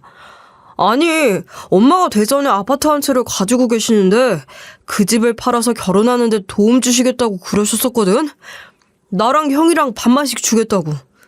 근데 그 집이 팔리지도 않았을 뿐더러 형이 대전으로 발령이 나게 돼서. 그래서 그 집에서 아주버님이 지내셔야 한다는 거야? 그러다 보니까 집에 돈도 없고 하니 내가 괜히 기죽어서 그럴까봐 집에 받지 말고 둘이 대출 받아서 시작하라고 한 것 같은데. 근데 나 모아둔 돈 있어. 얼마나 있는데? 모아둔 돈으로 집을 구할 수 있다고? 나 그래도 사회생활을 일찍 해서 꽤 많이 모아뒀어. 고등학교 졸업하자마자 군대 갔다 와서 바로 취직했으니까 10년은 모았다고. 중간에 급할 때 몇 번 뺏쓰긴 했지만 그래도 1억 5천은 모았는걸? 남편이 말한 돈은 생각보다 많았죠. 저는 부모님이라는 비빌 언덕이 있었으니 남편이 말한 돈만큼 지원을 받아서 나머지는 대출을 받아 집을 구해도 괜찮겠다 싶었어요. 그래서 남편이 하자는 대로 괜히 긁어 부스럼 만들지 말고 준비를 하자 싶었는데 반반 결혼을 하겠다고 하니 시댁에서 무조건 신혼집은 시댁 가까운 곳으로 얻으라고 하시더라고요. 자고로 며느리란 말이다. 항상 시댁을 섬기면서 사는 거야. 옛날엔 다 그랬다니까. 아무리 시대가 바뀌었어도 며느리는 며느리지. 아무튼 신혼집은 무조건 우리 집 가까운 곳으로 다 잡아라. 여기가 집값도 싸고 공기도 좋고 아주 살기 좋은 동네야. 하지만 저희 직장이랑도 멀고요. 여기는 교통편이 조금 불편한 것 같은데요? 불편하긴 뭐가 불편해? 사람 사는 곳이 다 똑같지? 왜? 너도 그냥 시자가 붙었다고 하면 일단 피하고 봐야 한다고 생각하니? 요즘 애들은 말이야. 겪어보지도 않고 편견에 찌들어서는 나는 딸 같은 며느리 얻어서 같이 놀러도 다니고 밥도 먹고 전화통화도 매일매일 했으면 좋겠는데 넌 어쩜 내 마음 하나 몰라주니? 그 말이 정말 무섭더라고요. 저희 친정엄마가 새언니를 붙잡고 있던 말에 딱 반대였어요. 남편 놈은 뭐가 문제인지도 모르는 사람 마냥 멍청하게 있었고요. 이 결혼 정말 해도 되는 건가 싶었지만 저도 참 바보 같게 남편을 너무 사랑했기 때문에 이런 문제는 얼마든지 살면서 극복해낼 수 있는 문제라고 생각을 했죠. 결국 시댁 바로 옆은 아니지만 근처의 집을 구해서 신혼집 살림을 꾸리게 되었습니다. 막상 결혼 생활이라는 것은 별거 없었어요. 둘 다 회사를 다녔기 때문에 시댁 식구들과 마주칠 일이 많지 않았고 또 매일같이 전화를 했으면 좋겠다는 시어머니께 일부러 전화를 드리지 않았더니 처음에는 궁시렁거리시다가 나중엔 포기하시더라고요. 그렇게 하나하나 맞추면 된다고 생각을 했는데 문제는 그 다음이었습니다. 상견례 자리에 여자친구를 데려와서 당장이라도 결혼을 할 것처럼 굴었던 아주버님의 결혼 소식이 감감무소식인 거예요. 저희 나이가 32살이었으니 아주버님은 36살이셨는데 나이가 아무래도 적당히 차다 보니까 시부모님께서는 하루빨리 장가를 갔으면 좋겠다고 생각을 하셨겠죠. 둘째 아들이 먼저 결혼을 했으니까 주변에서 첫째 아들은 언제 장가 가냐고 물어보는 게 지겨우셨을지도 모르겠고요. 상견례 자리에서는 그렇게 둘이 곧 죽어도 내일 결혼할 것처럼 굴더니만 괜히 제 상견례만 망치고 아무 소식도 들리지 않으니까 저도 궁금하더라고요. 그래도 혹시 헤어졌거나 했을 수도 있으니 말을 아끼고 있었는데 시어머니께서 저에게 전화를 하셔서는 대뜸 열이 받아 죽겠다고 하시는 겁니다. 내가 진짜 살다 그렇게 되바라진 애는 처음 봤다니까. 내가 열불이 터져서 어디 말을 해봐야 내 얼굴에 침 뱉는 꼴 같고 내가 말을 할 사람이 너밖에 더 있겠니? 어머님 무슨 일이신데요? 뭐 때문에 이렇게 화가 나셨어요? 하게 있지. 우리 첫째 아들이랑 결혼하겠다고 상견례 하던 날 왔던 그 아이 말이다. 아니 우리 아들이 대전으로 발령받은 뒤로 이렇다 저렇다 소식이 없은 지도 벌써 몇 개월이잖니? 헤어졌구나 싶었더니만 뜬금없이 어디 집에 찾아온 게 아니겠어? 네? 혼자서요? 아주버님이 대전에 있는데 설마 퇴근하고 올라오신 거예요? 아니 말이 있다면서 혼자 찾아왔더라 이 말이야. 그러더니만 뭐라는 줄 알아? 지가 우리 아들이랑 결혼이 하고 싶은데 마음에 걸리는 게 있다더라. 뭐가 걸린대요? 상견례 자리에서 내가 우리는 아들들 결혼하는데 지원 납품 못 해준다고 했던 말이 걸려서 결혼을 미루고 또 미뤘다는 게 아니겠니? 그러면서 대전에 있는 그 아파트 있지? 지금 우리 첫째 아들이 혼자 살고 있는 아파트. 네, 어머님. 아버님이랑 노후에 쓰시겠다고 쭉 전세 놓고 있었던 그 아파트요? 그걸 지들 명의로 달라고 하더라. 자기는 돈 하나 못 모았는데 반반결혼 죽어도 못한다고. 반지하에서 살 일 있겠냐고 그 아파트 주면 결혼한다고 하지 뭐야?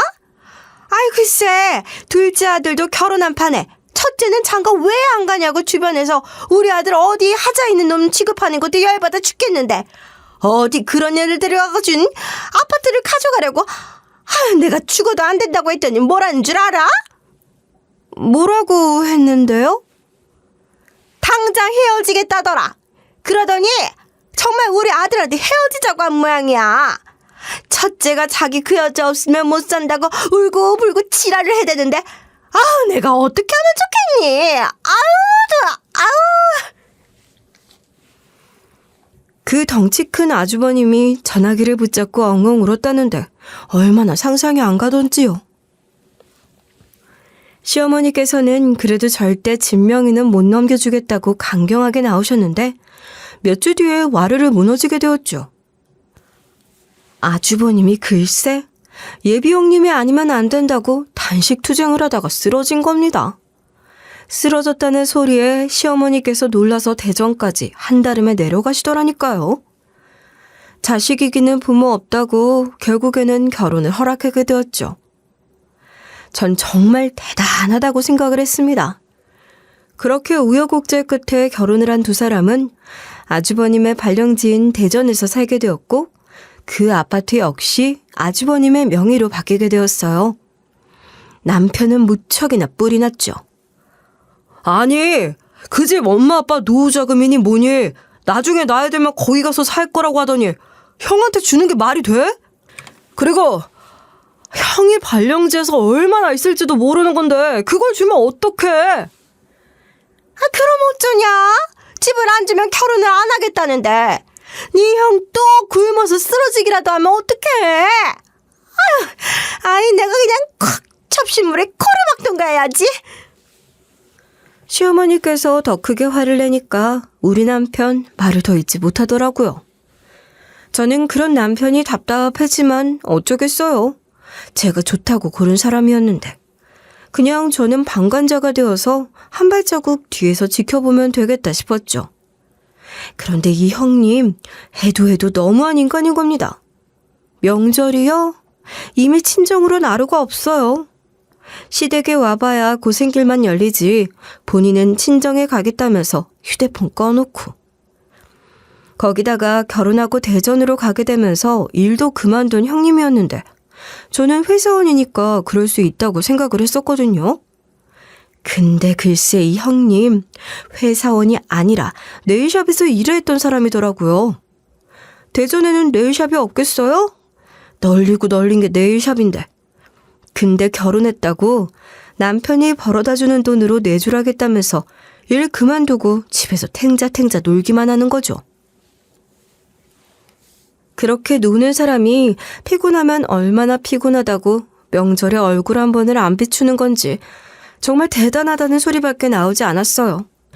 그러니 시어머니의 큰며느리 부려먹기 꿈은 와르르 무너지지 않았겠어요? 만만한 게 저라고 글쎄 형님한테 뺨 얻어맞고 와서는 저에게 화풀이를 하시는 겁니다. 네가 큰애네는 대전에 사니까 자주 못 보고 연락 자주 못하는 거 그러려니 한다. 근데 너네는 엎어지면 코 닿을 옆 동네에 살면서 왜 이렇게 연락도 안 되고 안 찾아오고 그래? 내가 아주 우습니? 며느리라는 게 말이야 매일같이 전화하고 안부 묻고 해야지. 옛날에 눈 뜨면 시부모님 집에 찾아와서 문안 인사드리고 그랬던 거 몰라? 어머님, 그게 도대체 언제적 이야기를 하시는 거예요? 요즘 누가 아침에 일어났다고 문안 인사를 드려요. 그리고 어머님 맨날 늦잠 주무시잖아요. 나이 들면 잠이 많아진다면서요. 저는요, 아침에 출근하느라 7시에 일어나서 준비하거든요. 그럼 7시에 전화드려서 매일같이 모닝콜 해드려요? 정말 그걸 원하세요? 아니, 내가 일어나는 시간에 전화를 해야지. 아침 7시에 전화를 하면 안 되지? 그땐 전 이미 출근해서 바쁠 시간인데 어떻게 전화를 드려요? 저도 그러면 형님처럼 일 때려치우고 집에서 놀고 먹고 해요? 저도 그게 편해요. 근데 그러면 저희 부부 아이는 언제 가지고 생활을 어떻게 해요? 어머님이 도와주실 거예요? 가뜩이나 대전에 있는 집 아주버님 명의로 해주시고 저희는 아무것도 안 해주셨으면서. 아니 뭐 거기까지들 먹이고 그래? 아니 그래, 내가 말실수했다. 말실수했어. 됐어요 어머님. 한 번 뱉은 말은 원래 주워 담을 수 없는 법이거든요. 아주 며느리들이 하나같이 나를 잡아먹으려고 하는구나. 아유 내 팔자야. 정말 조선시대를 배경으로 한 드라마를 많이 보신 건지 저에게 말도 안 되는 유교 사상을 주입시키는데 저도 한 귀로 듣고 한 귀로 흘리다가 도저히 안 되겠어서 한마디 콱 쏘아붙였죠. 그렇게라도 해야 제 속이 시원하게 뻥 뚫리지 않겠어요? 아니, 남편이 나서서 우리 마누라한테 왜 그래?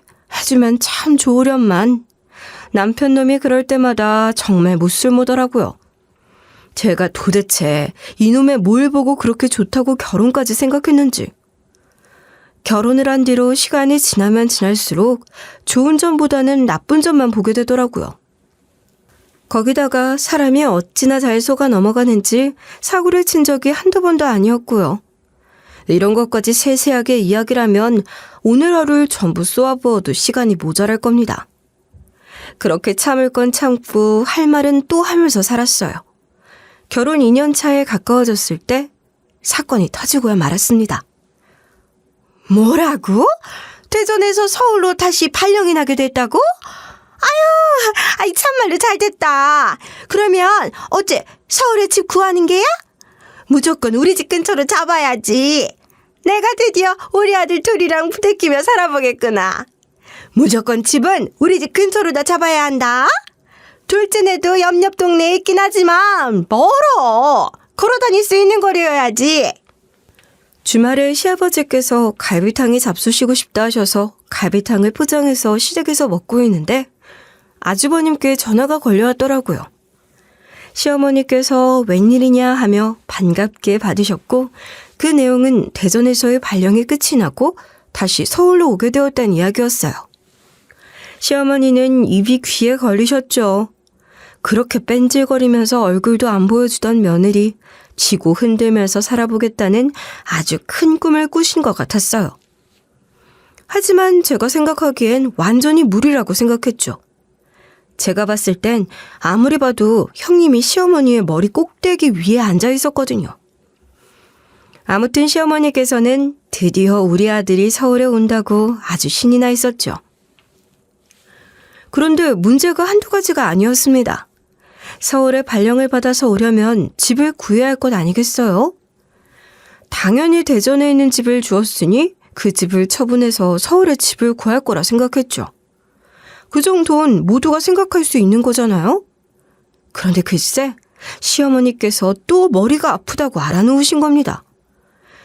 저에게 당장 시댁으로 와달라고 호출을 해서 이번엔 또 얼마나 재미난 일이 있길래 우리 시어머니 머리에서 열불이 터지나 싶었죠. 그래서 한달음에 시댁으로 달려갔더니 정말 우리 어머님 머리에 흰 천을 싸매고 누워 계신 게 아니겠어요? 어머님, 왜 그러고 계세요? 어디 아프세요? 내가 아파서 이러고 있겠냐? 아니다. 아프다. 머리가 아파 죽겠어. 어쩌다가 내가 그런 걸 며느리라고. 머리가 깨져버리겠다. 무슨 일인데 그렇게까지 화를 내세요? 형님이 또 전화해서 어머님 속을 뒤집어 놓으셨어요? 그래. 맏며느리라는 게 어쩜 그렇게 지 할 말만 해버리는지. 전생에 무슨 악연이 있길래 가족이 된 건지 모르겠다 이거야. 내가 혹시 전생에 그녀한테 무슨 해코지라도 했었나? 아주 날 잡아먹으러 온 처스사자 같아.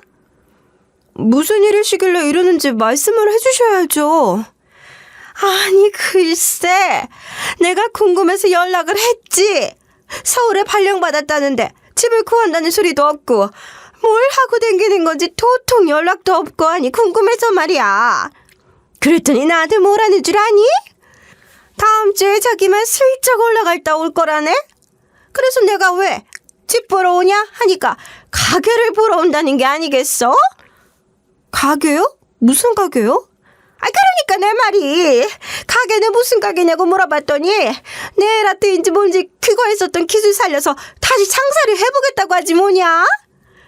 지가 집에서 놀면 뭐 하겠냐고 서울에 가니까 거기서 가게를 열어보겠다는 거야.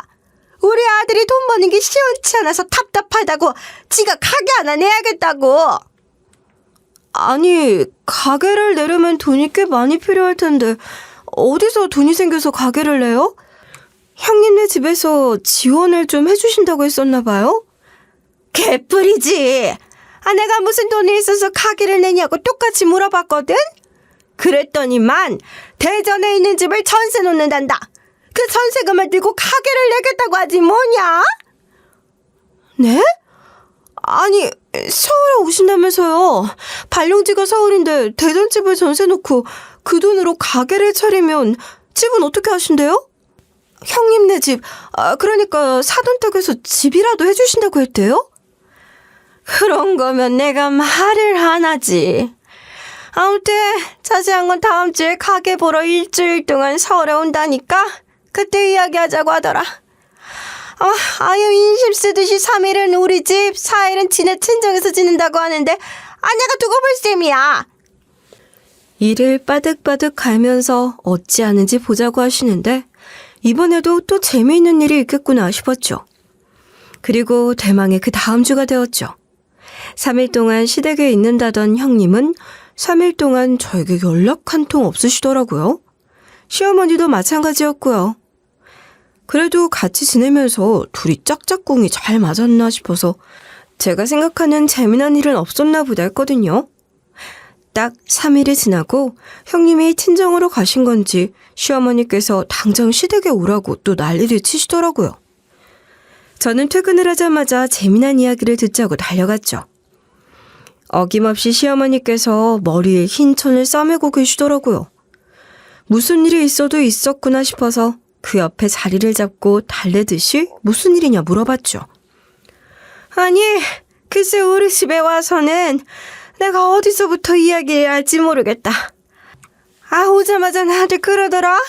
가게를 알아보려고 했는데 가게 자리가 죄다 비싸서 괜찮은 자리 알아본 게 우리 동네밖에 없다고. 우리 집에서 같이 살면 안 되겠냐고 물어보는 거 아니겠니?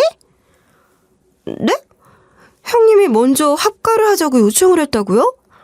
아니, 형님이 그럴 사람이 아니잖아요. 그러니까 내 말이, 내가 여태 두고두고 벼뤄뒀던 것도 있고 해서 냉큼 좋다고 했다. 쥐들이 돈 모아서 집 구할 때까지만 같이 살자고 말을 하는데 이게 웬 떡이냐 싶었지. 그런데 말이다. 3일은 여기 있는 동안 내가 속이 터져서 이거 한번 봐봐라.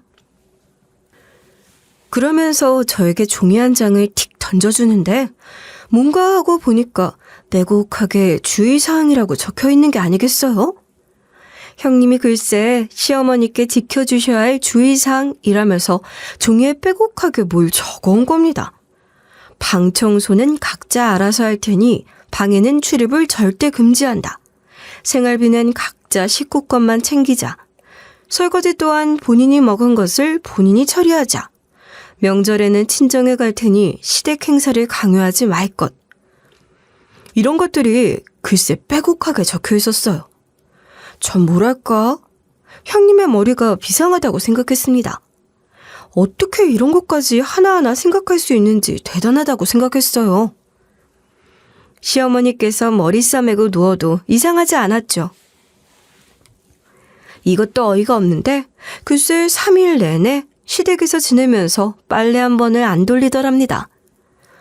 아직 합가한 거 아니고 본인은 손님이니까 살림에 손대고 싶은 마음이 없다면서 시어머니께 밥도 차려달라, 설거지도 해달라. 아주 3일 내내 시녀 부려먹듯이 부려먹었대요. 시어머니께서 형님이 친정에 간다고 하자 두 팔 벌려 환영을 하셨대요. 얼른 떠나라고요. 와, 솔직히 말하면 너무 고소했어요. 저한테 그렇게 이거저거 못 시켜서 안달이시던 시어머니께서 형님께 당하는 모습이 얼마나 통쾌하던지요. 물론 그렇다고 형님이 좋은 건 아니었습니다. 형님은 시어머니한테만 그러는 게 아니라 저한테도 똑같이 저런 개념 없는 짓을 서슴지 않게 하시던 분이셨기 때문에 친해질래야 친해질 수 없는 사이였어요. 어머님 많이 힘드시겠어요. 앞으로 같이 합가해서 살면 얼마나 피곤하실까. 어머님 힘내세요. 화이팅! 너 지금 누구 놀리냐? 앞으로 절대로 같이 못 살아. 내가 미쳤다고 저런 주의사항까지 바꿔서 합가를 하겠니? 집에서 손 하나 까딱 안 하는 거 보고 죽어도 합가는 하면 안 되겠다 싶었다. 쟤네한테 애라도 생겨봐. 서울 오면 교육 환경 좋다고 바로 애부터 가질 거라는데 지는 나가서 일하고 나는 집에서 애를 보라는 거야. 죽어도 안 되지. 절대 합가 못해. 그럼 형님네는 당장 어디서 지내요? 형님네 친정은 서울 반대편 아니에요? 가게도 이쪽 동네에 낸다고 했다면서요. 내가 그런 것까지 신경 써줘야 하니? 절대 같이 못 산다. 너네랑 살았으면 살았지 쟤네랑은 못 살아. 그렇게 말하는데 왠지 모를 불길함이 싹 등줄기를 스쳐 지나가더라고요. 그냥 허허 하고 말았는데 진짜 사건은 딱 한 달 뒤에 터졌죠. 시어머니께서 너네랑은 절대 합가 못한다 라고 선언이라도 하신 건지 형님네가 당장 어디로 가야 하냐고 난리가 난 거예요. 근데 시어머니께서 뱉어서는 안 될 말까지 뱉으신 거죠. 너네랑은 못 산다. 둘째네라면 몰라도 라고요. 그 바람에 형님이 저를 찾아오셨더라고요. 친히 대전에서 서울까지요.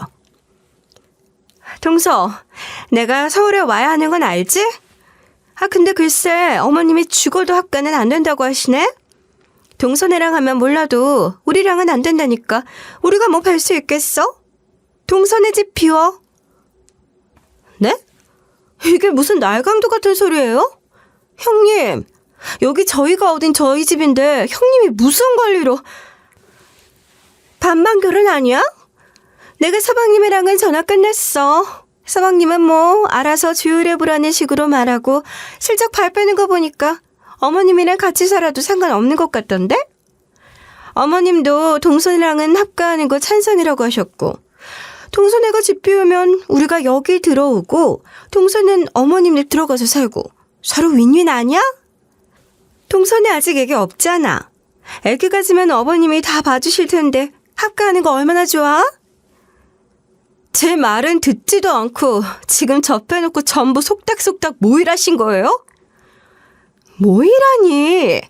기분 상하게? 서로 좋은 방향으로 가자는 거지. 그러니까 우리 발령 날짜까지 집 비워놔? 그렇게 말을 하고는 아주 뿌듯한 얼굴을 하는데 웃는 얼굴에 침 못 뱉는다고 누가 그랬나요? 아주 대차게 뱉어버리고 싶었습니다. 전 죽어도 안 된다고 했고 집에 돌아와서도 남편에게 화를 냈어요. 아니, 누구 마음대로 제 집을 가져간단 말입니까? 여보, 미쳤어? 형님한테 죽어도 안 된다고 딱 잘라서 말을 해야지. 나랑 조율을 해보라고 했다고? 그건 당신이 그래도 된다 하고 말을 하는 거랑 다를 바가 없다고. 아니, 나도 형수가 밀고 막 들어오는데 뭐라고 당해낼 재간이 있어야지. 당신이 똑부러지니까 잘 해결해 줄 거라고 생각했지. 아이, 등신아. 이러다가 짐 다 싸들고 침내 나면 어쩌라고. 내가 어머님이랑 단판을 짓든가 해야지. 그리고 저는 시댁에 찾아가 완전히 정색을 하고 말을 했죠. 어머님, 솔직히 저희 반반 결혼했고 이 집도 저희가 얻은 집인데 어머님이 이래라 저래라 하실 권리 없는 거 잘 아시죠? 제가 왜 집을 빼서 형님께 양보해야 하는지 이해도 안 가고요. 저야말로 어머님이랑 같이 살 마음 없어요. 아니, 넌 또 왜... 그럼 내가 이 나이에 지금 큰일 수발 들어가면서 살아야겠니? 그 집에 왜 우리 권리가 없어? 우리 아들 돈이 들어갔는데 우리 아들 효자다? 지 엄마가 마음 아파하고 고생하는 꼴 절대 못 봐. 괜히 나중에 이리저리 큰 짐 옮긴다고 고생하지 말고 지금 딱 한 방에 정리하자꾸나. 싫다니까요. 어머님, 저는요 절대로 합가 안 해요. 고집 부릴 걸 부려야지. 내가 널 잡아먹기라니 어쩌니? 그러면 우리 아들 돈 들어간 거 내놔라. 그거라도 받아서 첫째 집 마련해 주던가 해야지. 그걸 왜 저희가 내요? 돈 넣을 구멍이 없는데 어떡해.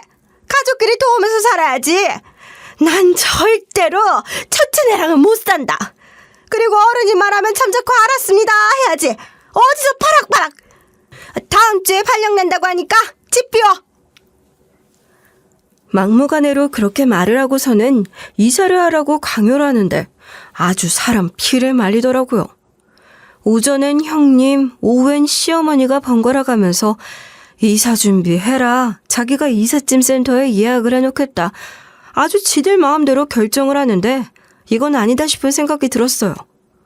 정말 이러다가 제 의지와는 상관없이 합가를 하게 되는 건 아닌가 하는 생각까지 들었죠.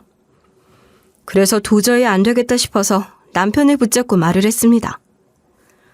여보, 이건 아니지 않아? 내가 왜 멀쩡한 우리 집을 두고 어머님이랑 같이 살아야 하는데? 당신이 가운데서 똑바로 행동을 못하니까 이런 사달이 생기는 거 아니야. 당신이 확실하게 말을 해야지 합가는 죽어도 안 한다고. 여보, 우리 엄마 그러다가 화병 나서 쓰러지면 어떡해. 난 말이야, 당신이 워낙 성격도 좋고 둥글둥글하니까 그러니까 그냥 우리가 합가를 하는 게. 뭐라고?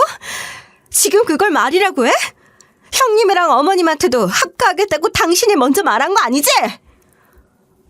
그게 아니, 엄마가 죽겠다고 한 번만 살려달라고 하니까 내가 나도 모르게 알겠다고 했지.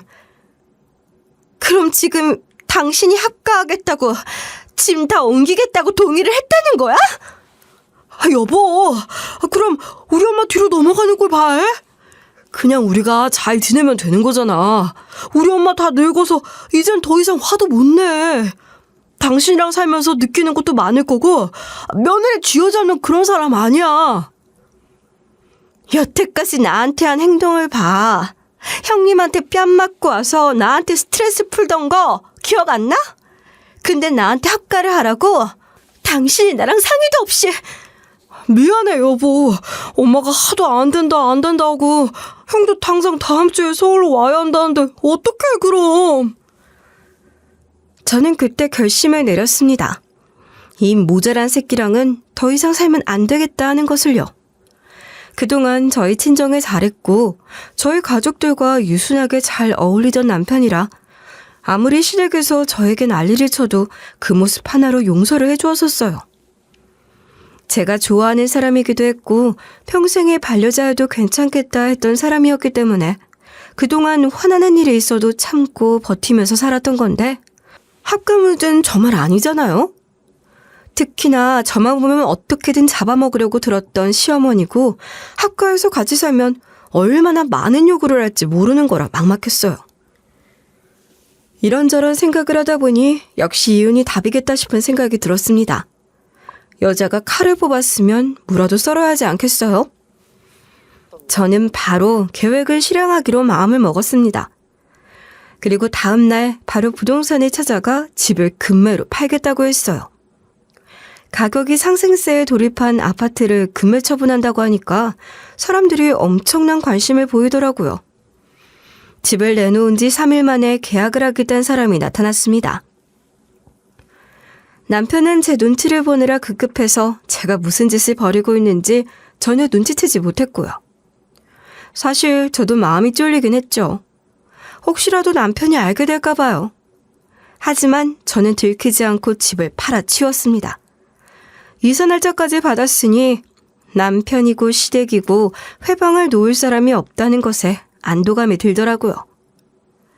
저는 그때부터 필요한 물건을 하나둘 친정으로 옮겨두었고 버리고 갈 살림들을 중고마켓에 팔아치우기 시작했어요.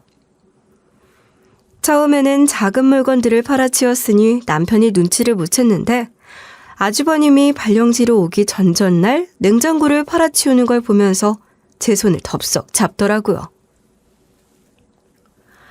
당신 지금 우리 집으로 짐 옮기는 거야? 형 짐이 내일 오후에나 들어온대서 일부러 오전에 이사 예약 잡아놨었는데 당신이 먼저 이렇게 발빠르게 움직여줘서 고마워. 뭐라고? 지금 나랑 상의도 없이 이사 날짜까지 정했었다고? 당신 정말 어디까지 막 나가겠다는 건데? 당신이 확답을 안 주니까 내가 어쩔 수 없이 그렇게 한 거야. 여보, 우리 엄마 한 번만 살려주라, 응? 지금 어머님 살리겠다고 나를 전장으로 들이미는 거야? 난 안 돼. 그리고 이미 틀렸어. 뭐가 틀렸다는 거야? 이 집 팔았어. 저 냉장고 말이야. 옮기는 게 아니라 팔아치우는 거야. 우리 살림 더 이상 필요 없잖아. 같이 살 거 아닌데 필요 없는 큰 물건은 중고로 파는 게 맞지. 집을 팔았다고? 그게 무슨 소리야? 아, 귀청 떨어지겠네. 무슨 소리긴. 집 팔았다는 게 팔았다는 거지. 너랑 더 이상 같이 안 산다고. 니네 집안 사람들이랑은 더더욱. 그러니까 이혼해. 이혼? 여보, 어떻게 그런 중요한 이야기를 이렇게 막 해? 당신은 합가라는 중요한 문제를 혼자 결정하고 나한테 어쩔 수 없었다. 그냥 그렇게 하자. 한 거 아니야? 나도 어쩔 수 없어. 그냥 우리 이렇게 이혼하자. 제가 비아냥거리면서 말을 하니 남편놈 아무런 말도 못하더라고요. 당황스러웠겠죠. 갑자기 이혼이라니 이게 무슨 하늘에서 운석 떨어지는 소리인가 싶었을 겁니다. 하지만 저도 참을 만큼 참았고 할 만큼 했다고 생각했어요. 당연히 이 소식은 시댁 식구들에게 들어갔고 이사 준비를 위해 대전에 있던 아주버님네 가족까지 전부 다 저희 집으로 찾아오게 되었습니다. 아니, 이 집 우리에게 주고 합가하기로 결정 내린 거 아니었어? 집을 팔았다니? 갑자기 이혼이라니? 동서, 이사 전날 이러는 법이 어딨어?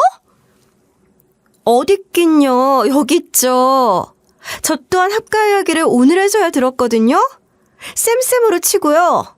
이사는 뭐 알아서 시댁으로 하시든 친정으로 하시든 하세요. 저는 여기까지인 것 같습니다. 내가 첫째랑 어떻게 살아? 너 진짜 왜 이래? 그리고 누구 마음대로 집을 팔아? 반반 결혼 몰라? 우리 아들 의견도 반이 들어가야 하는 법인데 네 마음대로 집을 파는 법이 어딨어? 반반 결혼이요? 아닌데요? 이 집 저희 아버지가 해주신 집인데 반반 결혼은 무슨. 그 집 아들 면상할까봐 일부러 반반 결혼인 척 했던 겁니다.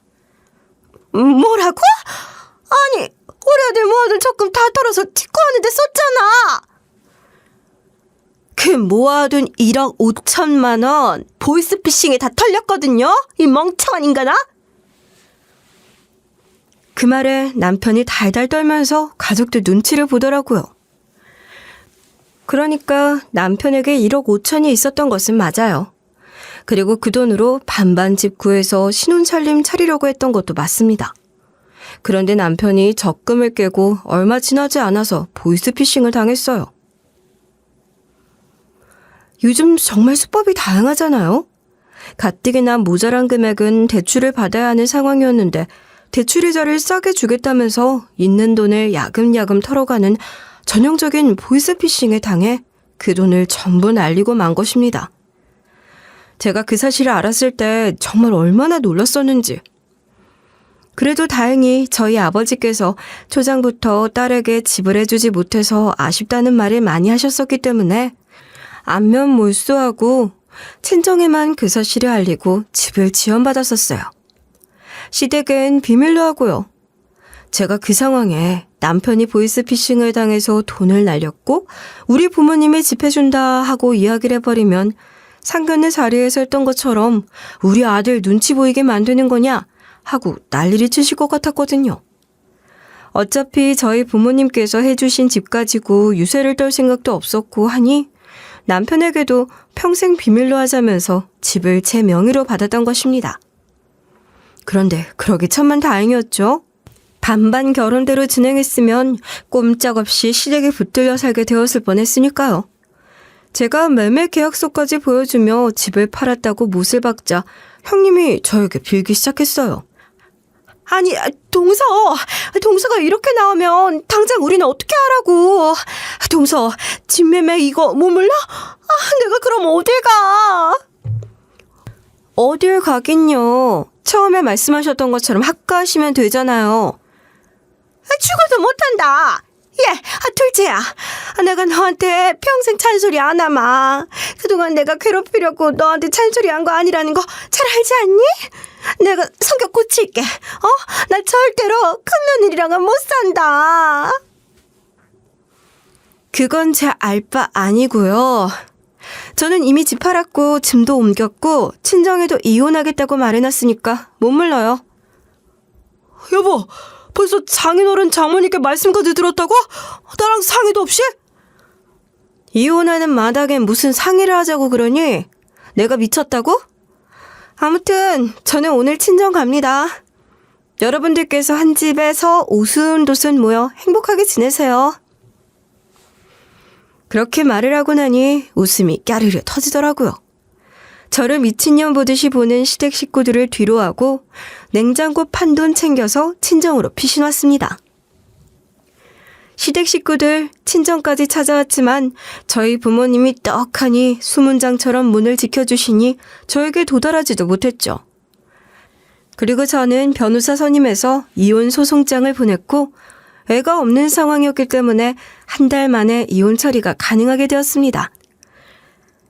그 뒤로 정말 소식을 일절 끊고 지냈는데 우연치 않게 신혼집을 팔아치우는데 큰 공을 세운 부동산 아저씨께서 좋은 매물이 나왔는데 투자를 하지 않겠냐고 연락을 주시면서 이전 시댁 소식을 전해주셨어요. 방 3칸짜리 집에서 시부모님의 전 남편의 전 아주버님네까지 옹기종기 모여 산다고요. 하루가 뭐다 하고 부동산에 찾아와서 싸게 나온 큰 집 없냐고 그렇게 닥달을 하는데 피곤해 죽겠다고 이혼 잘했다고 하시더라고요. 남들도 그렇게 생각하는데 지들만 모르는 꼴이라니. 저는 지금이라도 탈출해서 참 마음이 편안합니다. 결혼 생활 2년, 아주 별의별 일 다 겪고 돌싱이 된 건 아쉽지만 그래도 한번 갔다 오고 나니까 결혼 생각 2번은 안 들더라고요. 앞으로도 그냥 이렇게 돌싱 라이프 즐겨보며 살겠습니다. 감사합니다.